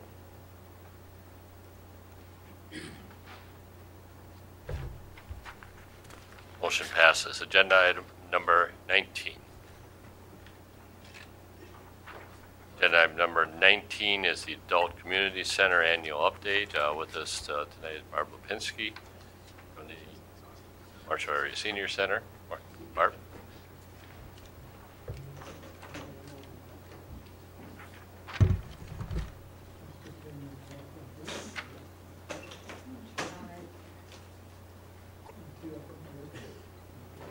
As I pondered before I was coming before the council, I wondered, do you guys think the same way that a lot of people in this community perhaps think? That when you think of the adult communities, do you think of gray hair, glasses, canes, hearing aids, walkers, and wheelchairs? If you do, I'd like to share with you that that's an inaccurate picture. Let me share what I see on a daily basis. When I started in 1995, there were 448 members at the center. As of today, there's 696 members, which is about 49% of those in Marshall 55 and older. Since I've started, there's been a loss to death of 516 members. The average age is 77.69 years. I only have 6 members that live in a nursing home. I only have 14 members that go south for the winter, and 12 members that go to the lake in the summer. Our youngest member is 55. Our oldest member is 105, living on her own at Hill Street Place, and she used to do my job when it was located in the basement of the library. But the fact that I think will startle, I'm hoping will startle some of you on the council, only 3% of our members use a cane, walker, wheelchair, or hearing aid. Only 3%. Or 21 of the 696. 21 people. It gives you a picture of who really comes down there. The next question we typically get asked is, so where's the boomer generation? Are they coming in? The boomer generation is coming in. As of today, we have 169 of our members that are from the boomer generation. That's 24% of our membership. So there's some sitting up on the city council that could come and join us. right? I resemble that statement. The number of participants that come down to the center on a daily basis floats between 80 to 120, depending upon the activities that we have down there. And that does not include senior dining. So often people put senior dining and us together. I'm talking just about the Adult Community Center and their programs. If we have a special event, often we hit 150 to 200. This year at a Christmas party, we hit 225 and had to turn people away. We had them sitting in the lobby because I could only get so many people in our dining room. When we do our programming at the center, we really focus on a couple of key issues. We believe it's our duty to keep the seniors in this community involved in the community, vital and active. And we also have an understanding that as we do programming, we are part of the City of Marshall. So we look at some of our programming and we believe that it's our responsibility to bring the seniors out to some of the businesses that they wouldn't open the door and go into and learn about those businesses. And from that, we have seen that seniors will now go into those businesses and make some purchases. So we believe that our responsibility in that is bringing some economic growth to the City of Marshall. Our programs are through living life through our programs, and there's 4 general areas that we focus on. It's health and wellness, informational and educational, social, and then community volunteerism. In 2017, just through the center, not including senior dining, we had 39,440 participants come and participate in our programs. The seniors believe in what the city has done for them and has supported them, but they're right there walking along with the city doing their part. Every month they pay the City of Marshall $550 a month rent, which helps with the budget items that we have. And they also have come along the city in helping to maintain that facility. I went back from the beginning of the center when it was built in 1988. I looked at all the improvements that the city put in as far as dollar amounts, and I have a listing of those items. They put in $90,810.87. The senior citizens group that I work closely with has put in $52,293.83. So they're walking right along with the City of Marshall and making sure that the senior center continues. Many community nonprofit groups use our facility. It's hard to find available space Monday through Thursday, often rented out on the weekends. We have 17 groups that use it on a monthly basis, ongoing, and then we have community services classes there, and we also have just random rentals and meetings held there. A couple of stories I'd like to share with you. I had a gentleman, Darwin, came in a few years ago, recently retired. His only mission was to come in and play pinochle 1 day a week. That was his goal. He loved pinochle. He was in the service, and that's what he wanted to do when he retired.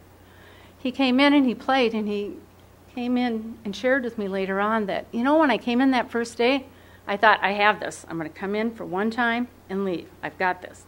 But he goes, the people I played with were so friendly. They challenged me with some challenging questions. I found myself coming back. Darwin comes down to the center 4 days a week. He's a past president of our board down there. So it shows you that when they retire, we do have a place for them. Another individual I'd like to share with you is Sue.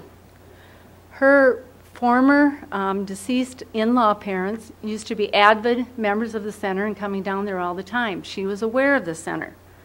She said there was no way she was ever going to the center because it's just for old people. Well, we offered Mahjong classes.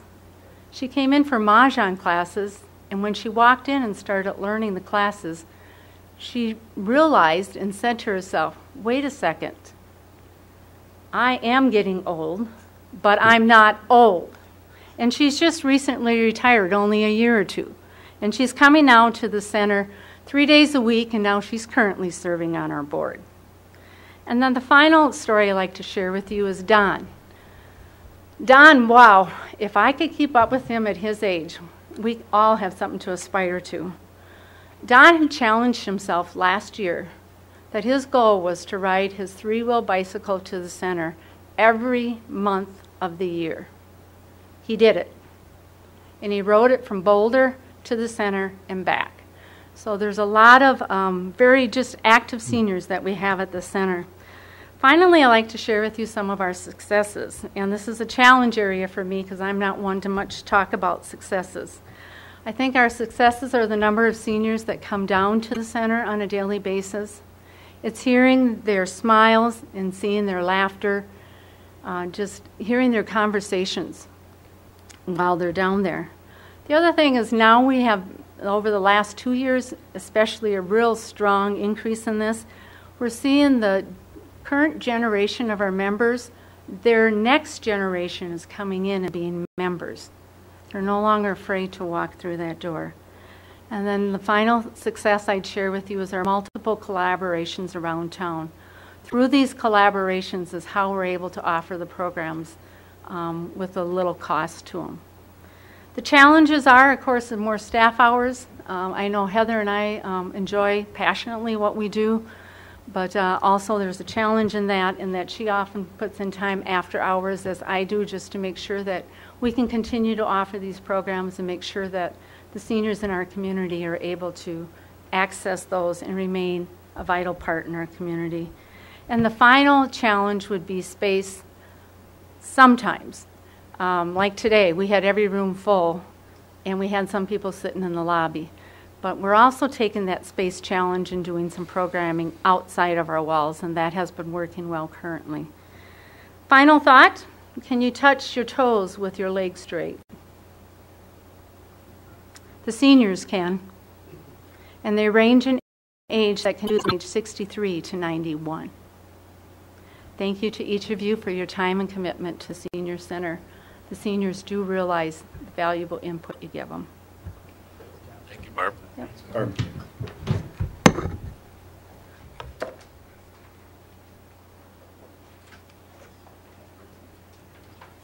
Agenda item number 20. Agenda item number 20 is consider the approval of the video production equipment and supplies purchases requests for Marshall Public Schools. Sharon, do you have this? I believe Alex and another individual. Dan. I didn't catch the name, sorry. Now I see it. Dan. It's a tough one to remember. Welcome, Dan. Thank you. And Alex. Thank you, Mayor and Council. In the interest of time, we will keep this kind of brief and concise. Just a little bit of background. As many of you probably recall, we have a funding source that comes in from the cable companies called the PEG funds, PEG, Public Educational Government, and those funds are earmarked for capital purchases. And with all of our partnerships that we have established over the last several years, one of our partnerships is with Marshall Public Schools. So tonight we come before you to ask to increase the productivity and capital equipment that the video production class at the high school can have. Quick little background, we've really done our due diligence in preparing this for you. We have utilized all of the same equipment that we currently have in place between both Studio One and SMSU. So we will be continuing to keep our platform the same in hopes that when students start becoming interested in video, they can continue to move up the ranks from the high school to the college to Studio One, and we can all work together to create really great programming for our community. So I would like to have Dan just give you a very brief synopsis of what he does. Dan is the teacher for the video production class at the high school, and he's also very involved with the theater program. I'm sure most of you recognize Dan. So I'll have him step in and give you a very brief overview of what he does and why we feel this equipment is going to be very beneficial for the school. Thank you, Alex, and to all of you as well. My name is Dan Smith. I'm proud to have taught at Marshall Public Schools for 16 years now. This is actually my first year teaching video production at the high school. Alex is a graduate of the video production program from right around the time that I came here. And in the last 8 to 10 years, we've had a difficulty at the high school bringing consistency to the program. And so last year, high school principal Brian Jones came to me and said, Dan, I've got a challenge that I'd love you to take on. I know you love theater production. I know you're a great storyteller. And I know that you're a tech nerd. Maybe he used the word geek, either applies. And I'm wondering, he said, we've had for the last several years young teachers coming in, and we're putting them into a position where they're teaching such a wide variety of classes that we're having a really difficult time getting them to stay here and be here. And we're wondering if you would be willing to take on the program and bring some consistency to it that it has not had for a while. So I immediately talked to Alex, and we began working together, and it's been a wonderful experience for me as a teacher this year, and I believe strongly that students are doing really great work telling through videos some really great stories in our community that need to be told. And our goal together, Alex and I have talked a lot about, is to get Marshall High School students creating content that is seen in our community, not only on Tiger TV, but also on Studio One. We created a video, or a Veterans Day tribute video in November, where we invited students in the high school to come into the studio that I teach in every day and offer up a tribute to a veteran, either in their family or friend base. We had over 30 students sign up and participate in that. Dr. Meister's daughter did a very nice tribute to his time in the Navy, correct? And all of the music that underscored that entire program was produced and played by Marshall High School students as well. We uploaded that to YouTube, showed it to all 850 plus students at Marshall High School and Maytech on Veterans Day. And since then, it has been seen hundreds of times by people in the community. So that's the vision of where we would really like to go, is to have our students in our building producing content that gives people in our community a window into what's happening at the high school. The biggest challenge, there are a few challenges, but probably the biggest one right now is that our technology is antiquated. Our cameras are 10 years old at the very least. And that's kind of step number one for us. We are limited by the number of cameras that we have and the quality of the technology that we have.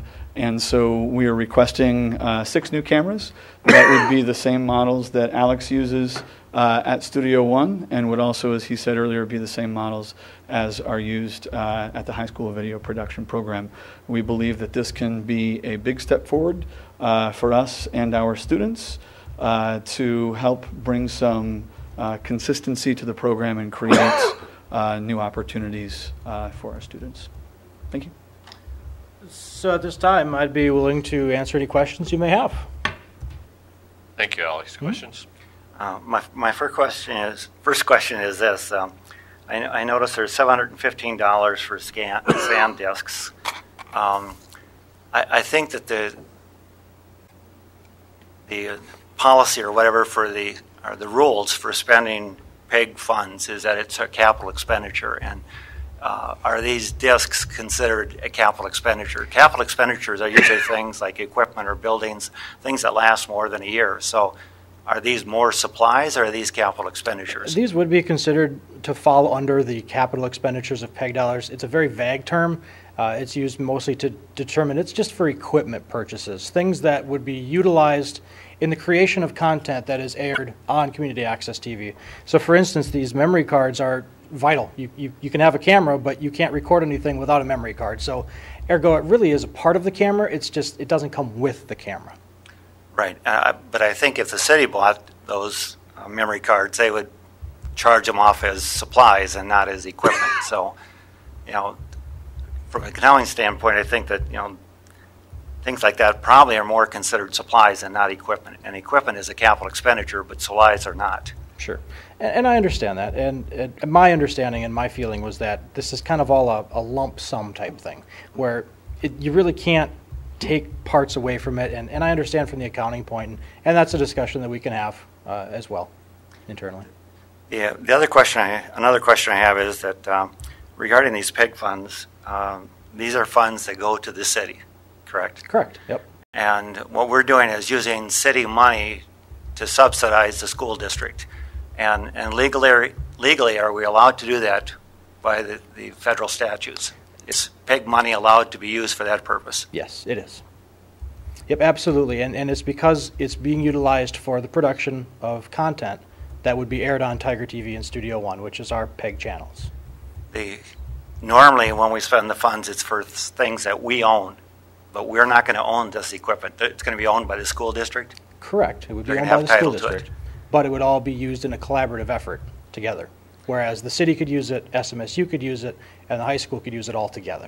Are we going to be needing these funds for other capital expenditures in the future? There are other capital expenditures that we could come up with, yes. But at this point, we feel this is a very opportune time to do this, especially with the introduction of Dan coming in. And remember that these funds come in on a quarterly basis. So the cable companies are continually paying these as a per subscription basis. We are sitting very, very well with what we wanted for equipment, with our end goal, our 5-10-year plan.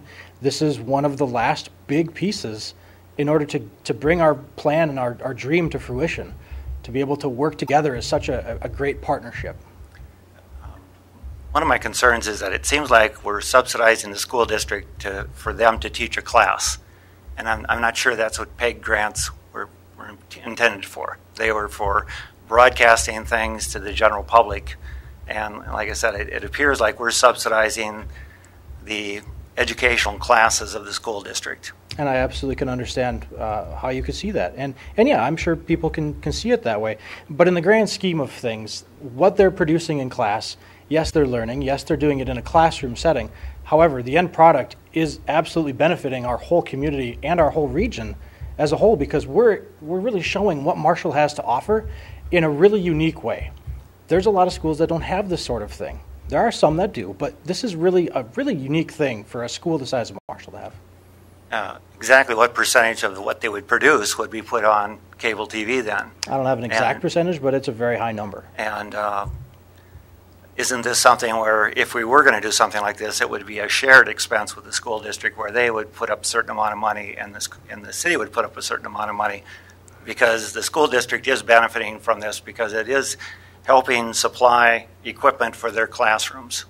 True. So they're benefiting, and yet they're not paying anything for it. Right. And just for historical fact, the school district has never made a request for any capital expenditures through the city or through PEG dollars ever.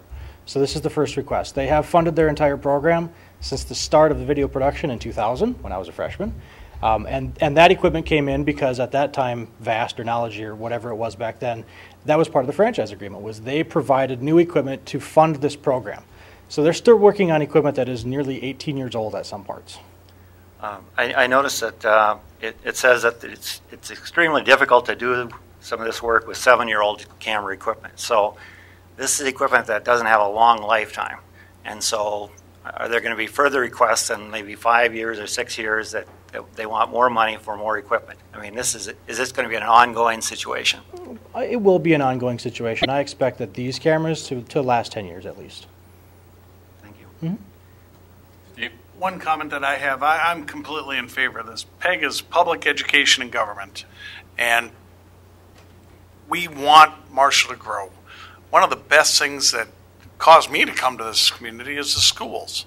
And, you know, it's a public school district, and yes, they have their own funding, but the city and the school are married completely. And as our children are better educated, that causes more people to want to come in here. Businesses will not go to a community that does not have well-funded, well-run, diversified school systems, and so I'm completely in favor of it. As far as the technology, this is life. Our kids today are learning things. They're learning skills for jobs that don't yet exist. And video, how many people have, since Mr. Smith, which I've always wanted to say in a public situation, since the illustrious Mr. Smith so aptly stated, my daughter is participating in this. And how many of my kids' age colleagues talk on a phone? None. Nobody talks on a phone anymore. They text. They Snapchat. They Instagram. Everything's video and technology. So that stuff turns over fairly quickly, and I'm all in favor of supporting this. David? Question, Alex, and pardon me if it's in the packet and I've missed it. You mentioned the size of our current PEG account? What's the dollar figure? As of this point, if I recall correctly on our sheet, there was an FAQ sheet in there. Yes. It does say that based on the budget, we still have over $40,000 available left this year for capital purchases. Are we typically, again, pardon my spotty memory, what's been the typical pace of spending those funds? Do we tend to go through them all in a given year? No, we tend not to. We do not, and they do roll over, and we hold on to them. Okay, so this 40,000 reflects probably several years worth of accumulation. I think it's more about like maybe 1 year. Yeah, we laid out a bunch a little over a year ago. We spent a lot of cash. Mm-hmm. Okay. Yep. All right. Thank you. You bet. Mr. Mayor? Greg. I, again, as Dr. Meister said, I'm in a huge support of this, okay? I think the relationship that we have between the school district, the Southwest Minnesota State, the city, that's all about the community, okay? As antique as I am, I had a very progressive industrial arts teacher that included electronics and audio video. So back in the day, and I'm talking, Jim, way before you were even a little spiker, we had old Sony black and white reel-to-reel, but we had cable TV piped into the elementary and ran programming for them, okay? It's scary to even see the stuff we used to do, but I still hold on to what I learned there, okay? Couldn't have gotten that anywhere else. So these are opportunities for our students. We don't know how hard they're going to hit, but if one or two of them hit really hard, it's money well spent. That program probably kept me, well, I won't go there, but anyway, it's a good thing, and I'm in 110% support of this. Any other questions before there's a motion? One more.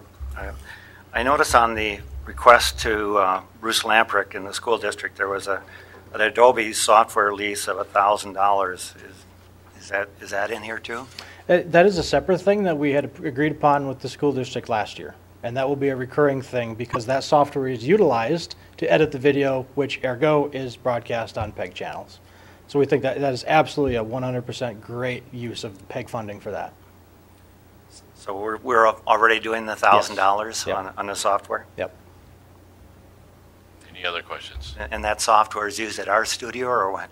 It is used in the school district in their editing lab. And we also utilize the same software at Studio One. And the college also utilizes the same software. So, I mean, we're all benefiting from that software. And to speak to the school system community partnership, there have been a couple of days in my classroom this year where Alex and Ryan Meyerberg come in, and the three of us are working with students. So we've got 26 students in the room. Suddenly we've got a whole lot more teacher-to-student contact, and we have people from the community from Studio One working along with students. If I could add on that, I think the benefit that comes back is that gives Alex credible people to help with the city-based assignment. So it's not like the cities or the school's a parasite drawing on the city. The city's a parasite that draws on the school too. I think it's a reciprocal agreement. So with that, symbiotic. it's kind of about oxygen and it With works in that a being said, wastewater Craig, I field too. appreciate that. I'd like to make a motion that we approve the video production. Thank you. equipment. I'll second. Motion by Jim, seconded by Craig. Now discussion on the motion. And Craig, I'm sure those are things you learned in last way back when too. So. I actually teach symbiotic cycle in turdology in my day job. But thank you. Other discussion on the motion? If not, we'll move to a vote. Alex, I want you to stay. Absolutely. Motion passes. Thank you. Before you leave, Alex, just to thank you for the other work that you're doing in terms of the social media. And earlier we talked about the storm event, and you did a video on that. You did follow-up videos, and I was amazed at the number of views that they've had. So I want to just make a quick comment, but thank you on that one. Trust me. Thank you, Mayor Collins. You weren't the only one that was amazed.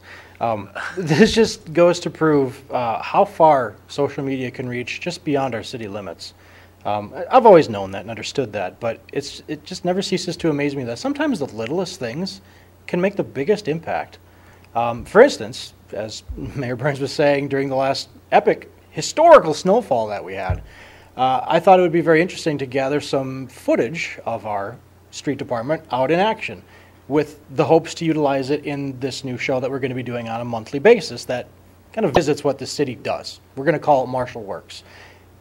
But the footage was just so good that I couldn't wait to hold it and show it at a later date. So I decided just to throw together little packages, put it on social media, just give people a little bit of taste of what actually happens in Marshall, especially with that kind of snowfall.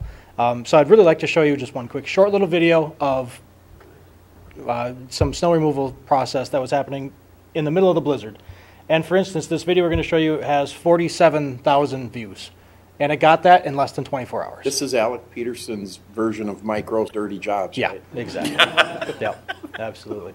So we'll give that a whirl, see if it can load up here.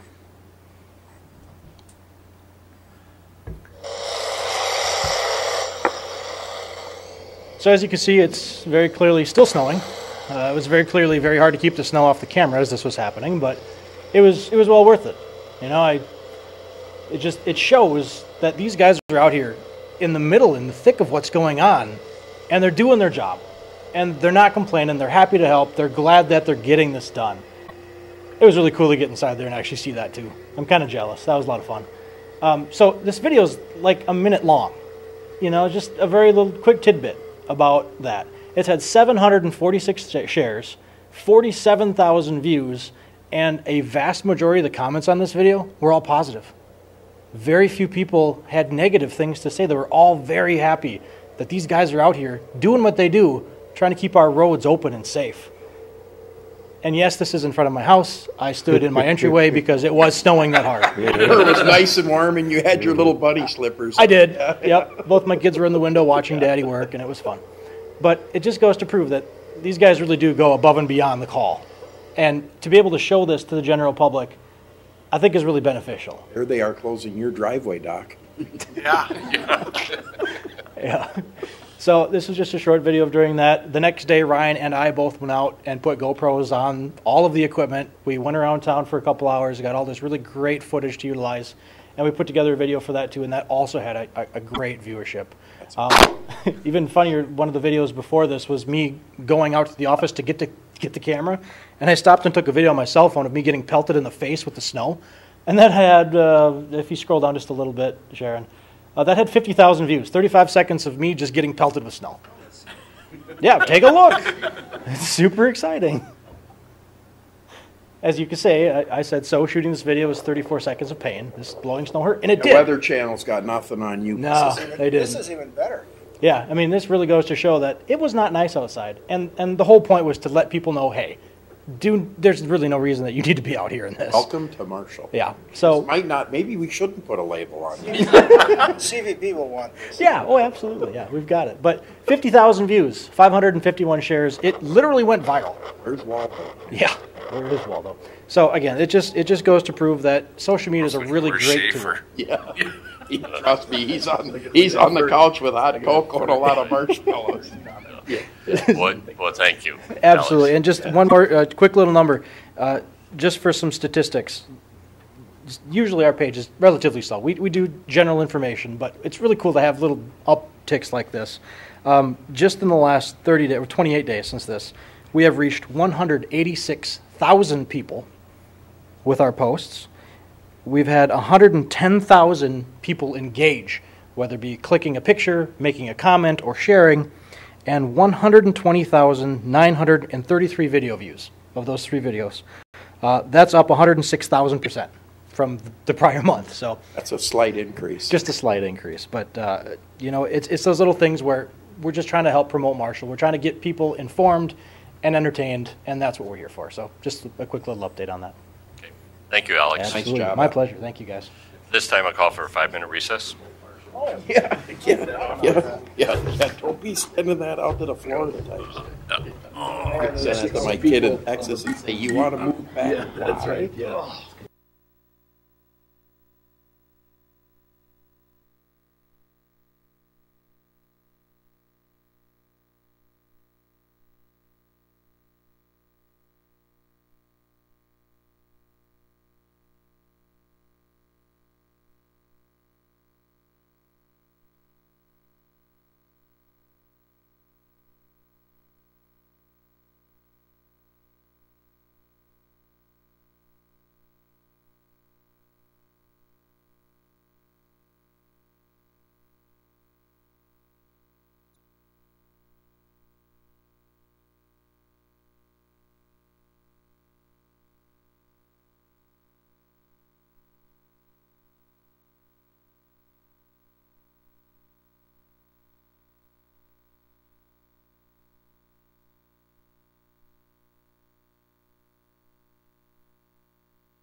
Okay, so it's running right now. Very good decision at that time.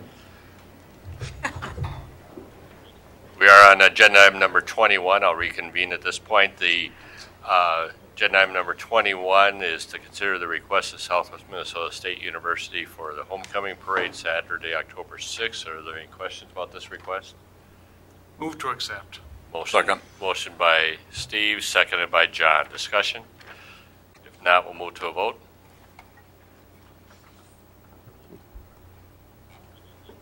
Motion passes. Agenda item number 22.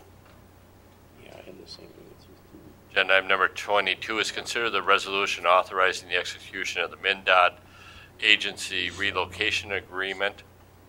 Glenn? Thank you, Mayor and Council, for the city's local cost of relocating. I think it's like three or four street light poles and some work on the bike path area. So this is for the J-turn project that MnDOT is doing this summer. At Lion Street. Yeah, at Lion Street, yes, Okay. sorry. Any questions for Glenn on this? If not, is there a motion? Or I'll make that motion. Second. Motion by Jim, seconded by David for the motion authorizing the execution of the relocation agreement with MnDOT. Discussion? If not, we'll move to a vote.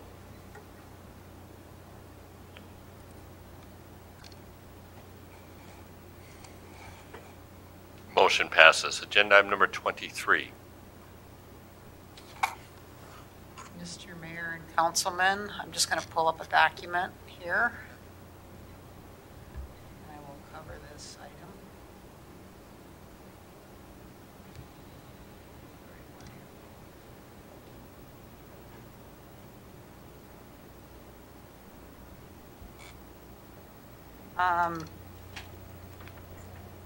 This particular spreadsheet was in your council packet for tonight's meeting.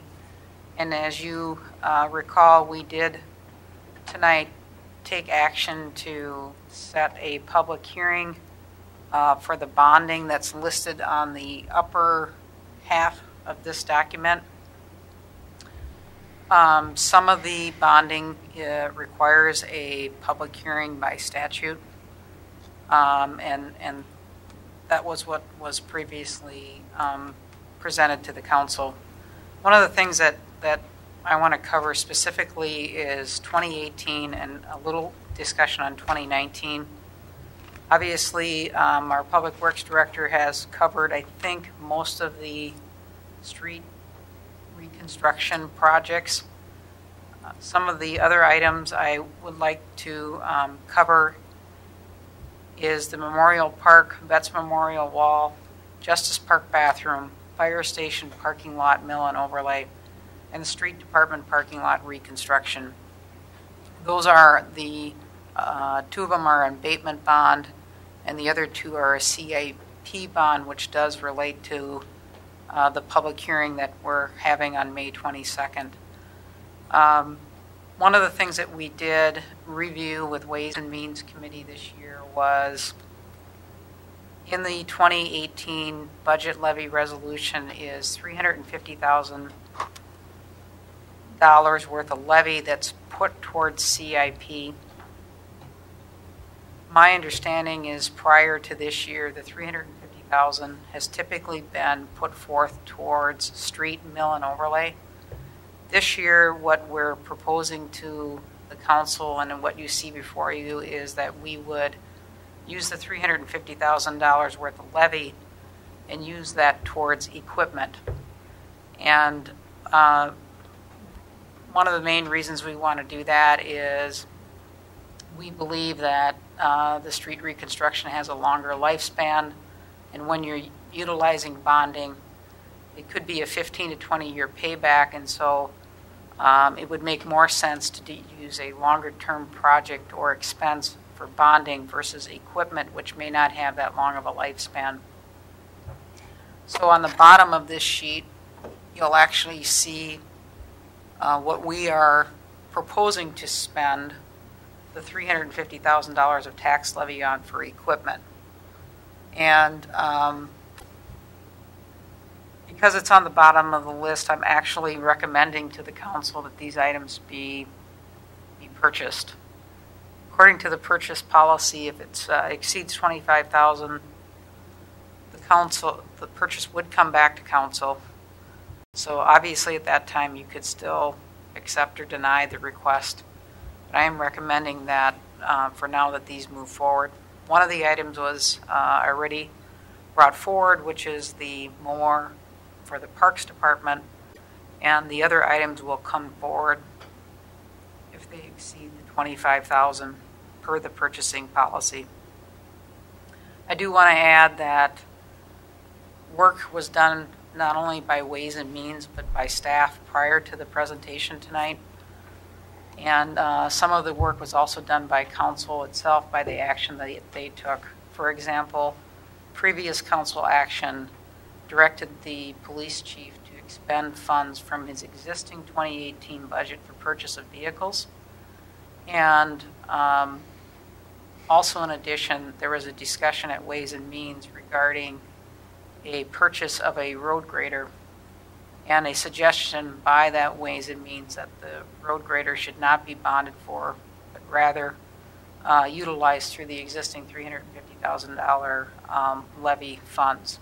So that is what you see here before you. I want to also add that some of the projects that were initially designated for 2018 have been, some of those items have been pushed back to 2019 to lower the bonding amounts and also to fit in the appropriate levy amounts that need to come from what's existing and future levy items. And some of those that were pushed back to 2019 were parking lot reconstruction. And if you go into some of these parking lots, which I do encourage you to do, they're in really rough shape.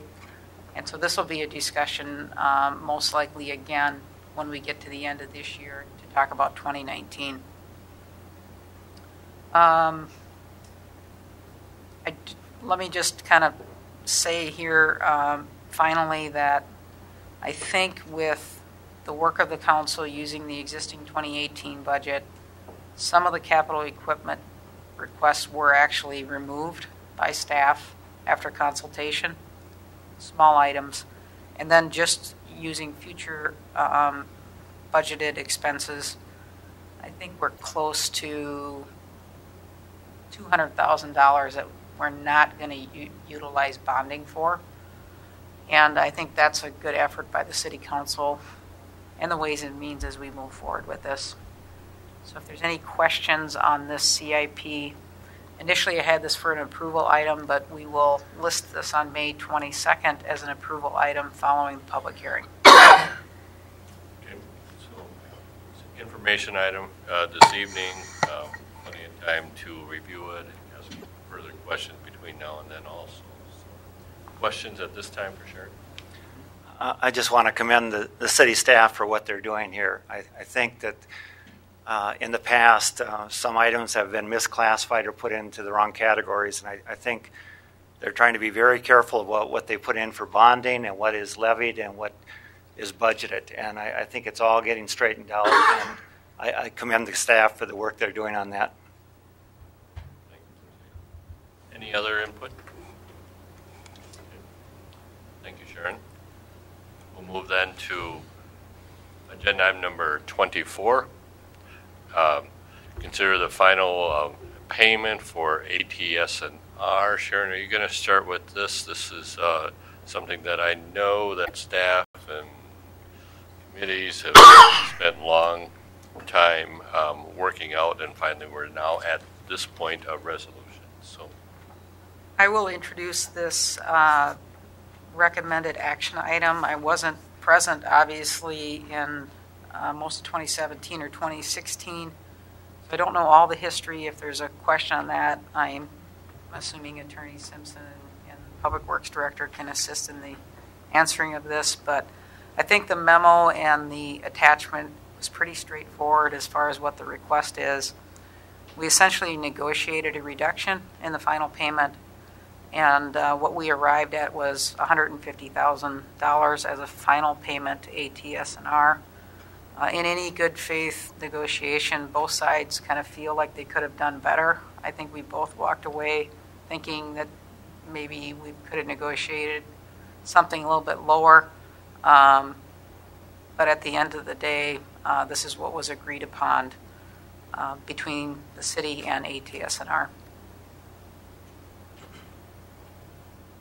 Greg or Dennis, any comments you want to make?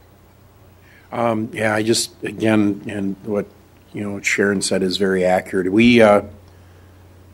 I think it was a very healthy discussion. I felt pretty comfortable. I've had a couple of places where I thought we needed to take some meat off the bone with them, and I think we did that. And I appreciate the fact that ATS&R came to the table with their David Maroney as their president now, and I don't remember the other gentleman's name, but he's one of the key principals there. And they took ownership of the things that I felt they needed to own. And I think they feel like they left at least $75,000 on the table, which I kind of think the number with what both they offered up and then what we got them beyond that was about $98,000 worth of consideration for change orders and other things. And so I think it was a very good discussion. I think it was very professional. I think everybody was pretty candid about where they felt, and I feel pretty good about bringing this recommendation forward. And I've been pretty vocal about concerns that I've had about certain things out there, and I think this is a very credible settlement and a credible agreement. David? One question, Craig, about the process. When you got to this final stage, about how many specific items were we negotiating over? 3 pretty key pieces. One significant one that we came to terms with. There's a lot of little twitchy things, but the key thing that I guess swung me over, and David Maroney, he's a very, very good representative of his profession, owned their responsibility to the fact that while the different contractors and subs that did the work that still have punch lists of things that they need to do to finish up their work, those guys, when they're done, go away. The architect is going to stay. And that was the key. I think that was a key thing in my mind, is the fact that they're still going to be here. That's still their project. So I think that was significant. One follow-up. If I heard that right, are there still some punch list items being carried out? Yep. About how many, if you had to guess? 5 maybe, Glenn? 4 or 5? Yeah, less than 5. And Preston was out there too, and him and Cody have really been watching the ship on this one, and they're on top of it. Do you have an idea when those will be finished? As weather permits. It's outside work. Yeah, there's a couple of outside. I'm sorry, but it's outside work. That, but did I hear a number? No, there are 2 outside items left. Then the other they're working on right now, I think. Maybe a month or so? Is that a fair guess? I would think so. Painting and caulking that requires Thank you. warm And temperatures. there's some insulation on one of the circulation pumps in the back room. That's been kind of a bone of contention with the chiller, and I felt comfortable. We stayed out of that conversation, but listening to the conversation, Cody Mellentine was at the table, Preston was there, Glenn was there, we were there. So we had all the key players there to know that we really knew what we were talking about, that it wasn't an amateur in there estimating what it was. Those guys have got a good handle on it. Thank you. Mm-hmm. Any other questions? Not. Thank you, staff, Greg, for your work on this. What are the wishes of the council on a motion? I move we approve final payment for services rendered for the projects noted to ATS&R in the amount of $150,000. I'll second. Motion by Craig, seconded by John. Now discussion on the motion. Now we'll move to a vote.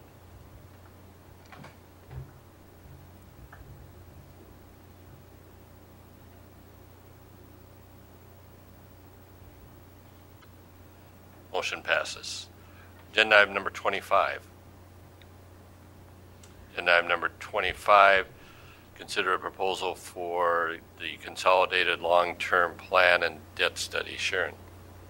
Mr. Mayor and Councilman, this particular item was also reviewed before the Ways and Means Committee. They didn't come forward with an official recommendation except for to bring this towards council so we can proceed. I think the attachments pretty well explain the scope of services. But I think past discussion and community discussion has talked about long-term debt for the city of Marshall, and then also a general finance plan. There's a lot of needs in the city of Marshall now and into the future, and obviously it all costs money, and we have different revenue streams and strategies and how we're going to fund them. We really need to have a collective review and plan as we go forward on how we move forward. We've done some things, obviously, as we just discussed with our capital improvement planning, but really we need to look long-term. I know Councilman DeCramer has talked about, looking 10 years out or longer. And some of this we can do internally with our staff, which we've done initially, but we really need to kind of have a more in-depth look at how we go about budgeting and levying into the future, and potentially look at ways of reducing our long-term debt. I did list out some areas I think that need to be looked at for key areas. Obviously, the council can add to this list. One other item I didn't put on here, I think if a city comes forward with a long-term debt management finance plan, it's another area that when we look at bond rating, the bonding rating agencies also looks at that as a plus, and that could help in that situation and ultimately save dollars. There is a cost of $16,500. However, with any incurred debt, if there is potential to reduce it in any way, shape, or form through this plan, we would likely recoup that by reduced costs and interest that we're currently paying. My recommendation is that the council proceed with this study through Abdo, Ike, and Myers, who currently does our auditing duties and contract through the city for that. I do want to add one final thing. There is a slight modification on their timeline. One of the things that I mentioned to Ways and Means and then went back to Abdo, Ike, and Myers with is that we really kind of felt that the June 2018 completion date was unrealistic because we're nearly at May at this point, and they agreed. They would like to have the audit completed and then begin their work on this particular study, and stated that it would be 2 months following the completion of the audit. I'd be happy to answer any questions. Thank you, Sharon. Questions for Sharon? Yeah. David? Just following that last point, Sharon, what is the timetable for the audit, as best we know it? It must be by law released by June 30th. Okay, so are we expecting they'll be finished maybe a little ahead of that? 2 weeks before that. Okay, and then they would get to this project. So August probably is when we would see the results. Okay, thank you. Other questions? Not. I'll make a motion. I'll second. Motion by Jim, seconded by John. Discussion on the motion? I believe that we have a very competent finance department staff. I believe that they can accomplish this work without the need of an outside consultant. So I'm in favor of saving the $16,500 and having the staff do it. Other discussion on the motion? John? Just Ways and Means did approve this on a 2-to-1 vote to proceed with that, and just thinking it's although we do believe we have a very competent staff, it's good to have another set of eyes looking at this beyond our auditors and Springstead that does most of our bonding. So we're bringing in what we think is another clean view of what we're doing and making recommendations. And the belief is that, yes, we will be able to save that $16,500 in the short-term future. David?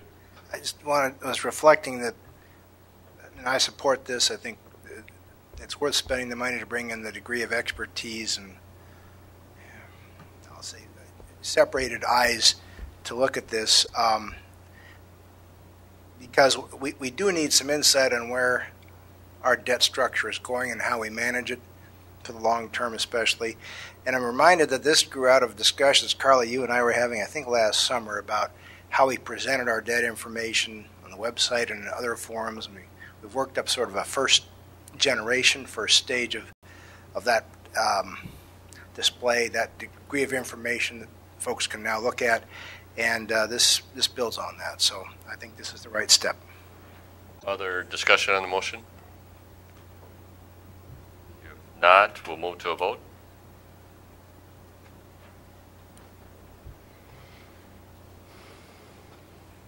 Motion passes.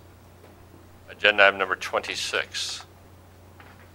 Consider the appointments to various boards and commissions. Earlier this evening, council met in special session, interviewed applicants for various boards and commission. Based on that, I would recommend that Todd Ellis be appointed to his first term on the Cable Commission, 3-year term to expire May 31st, 2021, and that Mike Fox be appointed to a 3-year term that will expire May 31st, 2021, his second term on the Planning Commission. And I'd offer that as a recommendation. Entertain a motion to affirm. Motion by Steve, seconded by John. Discussion? If not, we'll move to a vote.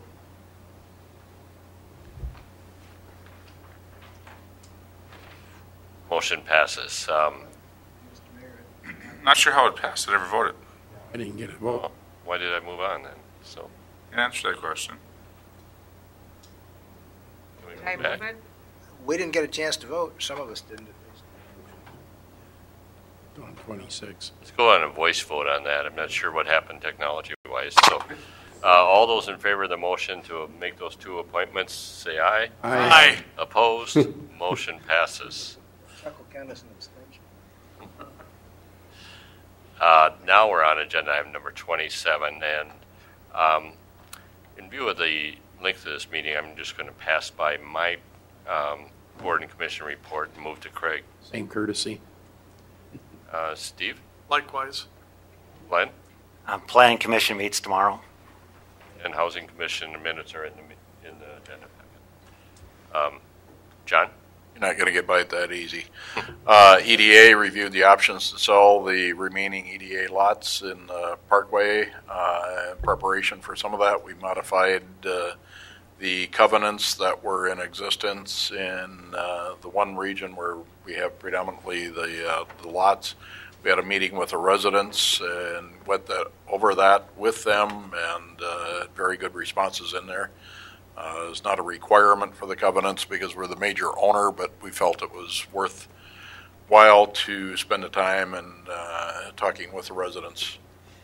And we're also just starting the discussions. We got the remainder of the MIF funds, roughly about $250,000 that EDA now has available, and so we're now collecting thoughts on how we're going to do that and either prepare some policies or do some action associated with that. MMU had a meeting, and thanks to those of you who were able to attend the audit report. Along with that, informed that MMU has got an award by APPA, which is relatively rare. So it's a nice award to receive, recognizing the city for its reliability. That a couple of other things that were presented is might be curious sources of the power for the city. We got 29% of our power is coming from renewables, and 36% total is from non-CO2 generating sources. With that also, we are nearing the end of the contract with LPRW on the purchase of water through LPRW, and at this time it's expected that we would not be renewing that contract. We may just have a mutual agreement between the two as far as if there's emergency to transfer water back and forth, but not really planning on maintaining the contract as it is now. Last item, we talked a number of things in the Ways and Means. As was mentioned, we're still working on the special assessment policy, hopefully we're on the last edits, but again, we're trying to do it right and, take our time to get it there. With that, we've also awarded 2 scholarships to family members of the firemen. Part of that, they had an essay that they presented, and 2 individuals are receiving scholarships. Thank you, John. David? 2 quick things. Police Advisory Board met on the 18th to review the hiring process for the next batch of part-time appointment to the pool for that. And then tomorrow, I'm going to St. Paul with Brad Rose from the Utilities. We'll be testifying for the Senate Capital Improvement Committee in support of the $167 million proposed for water and wastewater projects for Greater Minnesota. So that should be a fun day. Thank you. Thank you, David. And Jim? I have nothing. So then we'll move then to agenda item number 28, which is council member individual items. Craig? Thank you, Mr. Mayor. I have one.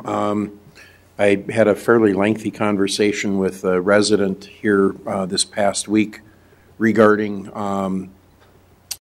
the snow emergency. And first of all, he was very complimentary about the amount of work that the city workers spent on snow plowing and clearing.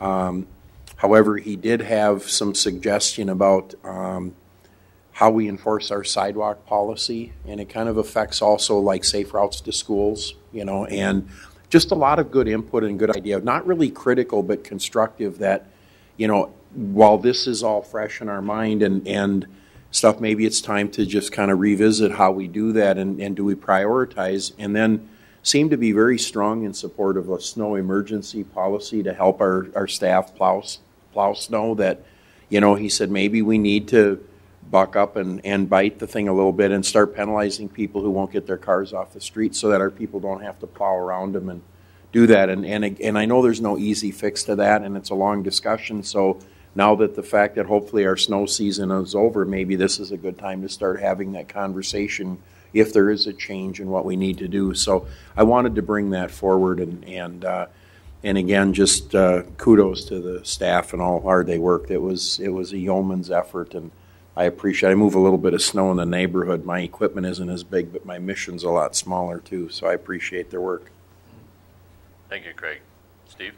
The only issue I have too revolves around snow. I had one constituent ask somewhat frustrated tone about why at the liquor store, when there's a huge pile of snow in the back up against a corner that's never used, why we're moving it and hauling it away when the sun will probably do an equivalent job. And he mentioned how Walmart and Menards have much bigger piles and they just let the sun take care of that. And so why are we spending so much money on it? So that's the only issue I have. I have nothing. Jim? The only issue I had, and Mark is very passionate about it, but I did ask about the picking up of folks, and Mark clarified it that they would do it for any dentist, the clinic, and that was the correct answer. I just didn't want to say we're doing it for just one business, because there's a lot of businesses out there in the snowstorm that offer, one's the emergency, others are hospital, life-saving, and to death, that these people need to be at work. And it involves group homes, homeless, and Mark clarified it very well for homeless, that they would do it for us. So he answered the question. He's very passionate about it, and I give him credit for that. He's very passionate about his fire department, and I think he'll be missed. I also think we have a good chief filling in that's equally as passionate, which is good. David? Nothing. Okay. A couple of things. One, in a conversation with a particular business person in Marshall, we got on talking about the how does someone bring something forward to the council that may feel a little intimidated coming into this location and presenting it. I'm not a fan of the public forums by any means, but just maybe an idea of perhaps a way to do it is if we would have, we know somebody that comes in here, we've got a few regulars that are in here, and we've got a pretty good idea what they're up to, but if somebody else comes in, maybe before the meeting, have a time to go and talk with them and ask what's up, and if it's pertinent, either bring it up at this time during the council meeting, or to send them off in the right direction of who to go to talk to. So rather than making it more of a formal presentation that they have to do, let's keep it a little informal and just talk with the people that are here and find out what's up. One of those items, I think maybe most of us or all of us got the letter from Paul Good regarding the soccer, and probably would be something that later date we want to bring up and talk about what I think is a very much a need in the community, is having some soccer fields. A couple of other items that was just brought up tonight in my going around and talking is the planters that are along Main Street. I'm assuming somebody, a business that's right by it, can go and pull out the old flowers that look like dead stuff in there now. Are they able to plant in it, or is there a coordinated effort in how we do that? Maybe I'm looking at the wrong thing. Scott, is that in your area? Is that something that the businesses can just take on themselves and plant, or they need to coordinate that with your office? They certainly can, and if they need some assistance, they can contact either Preston or my office. Okay. It's good information. And Doc, you want to bring that back to the downtown? Okay. As long as that's a legal crop, right, Scott? Yeah. Other item is, I know it's the VFW and American Legion's memorial out at the Independence Park, but are they the one responsible for the flags or whatever? Those 3 flags are really in tough shape. So they really need to be replaced out there now that we got some spring back. So probably follow up on that too. Yep. And the very last item is just, yes, thanks to everybody on the street department and all the work done on the streets. So thank you, John. Anything else? Just a few quick things, and it's been said many times about the effort, not only the street department, but the parks department, the wastewater department, the fire department, all the city staff really worked as a team, executed the plan to really deal with the snow event and multiple snow events, but this last one was a big one. And so everybody really had great effort. We're in not a similar situation, but we're in a situation right now with the river level. As I just checked, as you were talking, John, I was paying attention, but I also checked the river level, and it was. What were you saying? No, okay. It is at 15.8 feet, which is certainly something we need to watch. And if we did not have the current flood control project, as well as the investment that's been made over the past 25 years in managing stormwater, we would probably not be meeting this evening. So it's good that it's in many cases I would consider it a non-event that affects a lot of people in the community, just because the flood control and stormwater management is working as it has been designed. But that said, it's certainly something we are, and I know our staff is monitoring closely and being sure that if we do need to deal with things, that there is a plan to do that. It's not anticipated, but know that the river is full, and the contingencies for water storage are being utilized in a lot of different parts of the system. So thank you, Glenn, and your crew, as well as the wastewater department, which is also dealing with heavy flows coming in there, many of which are, might be contributed from some pumps that are being bypassed into the sewer system, which is our sanitary sewer system, which of course is disappointing, because that really, it's really not what the capacity of the sanitary sewer system or the wastewater system is designed to do. So hopefully that will level off over the next few days. So with that, I will move on then to the next agenda item, which is staff reports, starting with Sharon, City Administrator. Mr. Mayor, Councilman, just one brief item. Governor Dayton did the census tract found in the city of Marshall that covers the Red Baron Arena area and Commerce Park as an opportunity zone. And so we await the federal government's rules and guidelines on how that will be implemented. That's all I had. And Glenn? Just a few items. The recent issues, the large snow melt event, the snow event. First, thanks to all involved, not only our departments, but the private, public areas were really, everybody pitched in. You do your street, other people do their neighbors' driveways. There's lots of other people that pitched in. Significant rise in the Redwood River. The mayor mentioned that, monitoring the diversion structure. River elevations are now about 1.5 feet below what they were in 2010, which was a significant runoff event. We have a couple of runoff issues, one with the excessive snowmelt of the ag land south and west of the airport, west of the pipeline company. The culverts aren't able to take all that runoff at one time. We've had that periodically when we've had springtime thaws after a significant snowfall event. It floods through the pipeline company over the road at County Road 7. That had to be closed for a short period of time, but within 12 to 24 hours it's gone. So we are taking a look at the ditch section. We did talk with the pipeline company about some improvements that could be made through there, especially the one culvert that comes through their long approach.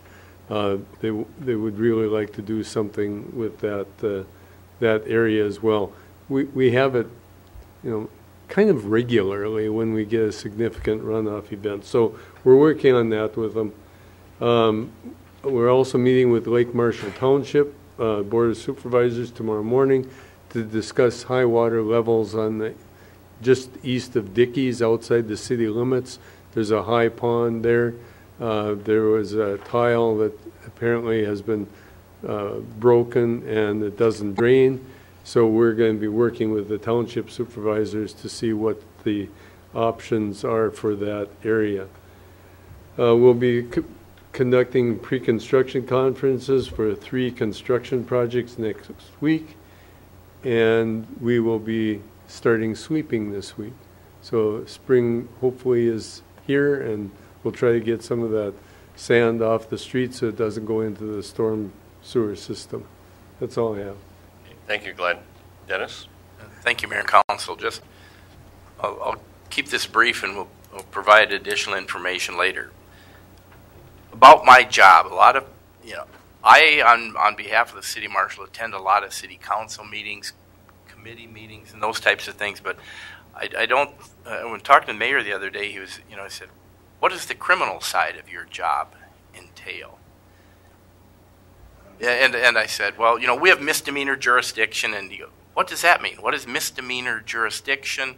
A lot of felony crimes, those types of things go to the county attorney for prosecution. But within the city, and I just looked at some statistics here, last year 425 cases are referred to my office for prosecution. Of that amount, about 400 are prosecuted. That keeps, we've got one law student intern kept full-time busy with that. Another attorney is half-time with that, and then also got 2 staff, 2 secretarial staff appointed to just criminal prosecution. And we are seeing a rise in the number of jury trials that we have to try because of the immigration policy. Any conviction for a crime of violence will result in a deportation. So anybody who in the past maybe would have pled guilty to something, now they want a jury trial because there's a potential of deportation, so they're going to challenge everything. I've tried to, we keep track of things, and I was telling the mayor, yeah, we have, we try assaults, we try traffic tickets, there's theft, and you wonder what all that means. And just under the heading of theft, shoplifting, issuance of worthless checks, check forgery, identification forgery, financial transaction card fraud, that all ends up in our office for review.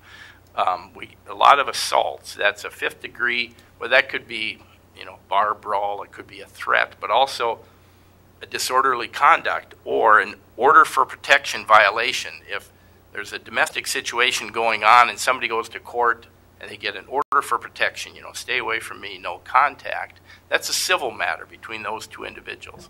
However, if somebody violates that, if somebody goes where they shouldn't be, or they text a message, they issue a phone call, that becomes a criminal matter that ends up in our desk to prosecute.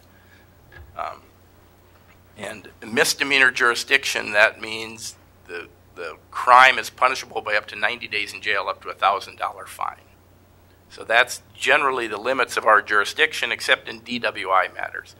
If you get your second DWI in 5 years, third in 10 years, that's a gross misdemeanor violation. So the city attorney prosecutes those as well. So I will give you some statistics. We break those out by category. A lot of those are the assaults and the alcohol violations. Our office does not do juveniles, but we do minors. So if you're 18, 19, or 20 years old, you're not a juvenile, but you're a minor. So you can get charged with minor in possession, minor consumption, public consumption, providing alcohol to minors. I mean, all of those end up with us. A lot of traffic tickets, oftentimes traffic, are petty misdemeanors, no jail, but you can be fined for it. But speeding, disobey stop signs, failure to yield hit and runs, driving after revocation. We get a lot of driving after revocations, driving with no insurance, driving after suspension. And one of the most important cases I think we prosecute are violation of school bus stop arms. And it's amazing how many of those are violated and how many times we end up prosecuting for violation. And we take that very seriously. I mean, there's, small kids crossing a street and suddenly there's a car that ignores the sign and goes right by. So I will, on the briefs that come out, I'll try to give you some of those statistics to kind of let you know there's more than just going to a meeting that my job is. Very good. Thank you, Dennis. We'll move then to agenda item number 32, pending agenda items. Agenda item number 33 is the information items, including the building permits. Agenda item number 34 is the listing of the upcoming meetings. If there's no questions about any of those, we'll move to agenda item number 35. Second. Motion by Steve, seconded by Jim. Discussion? If not, we'll move to the vote.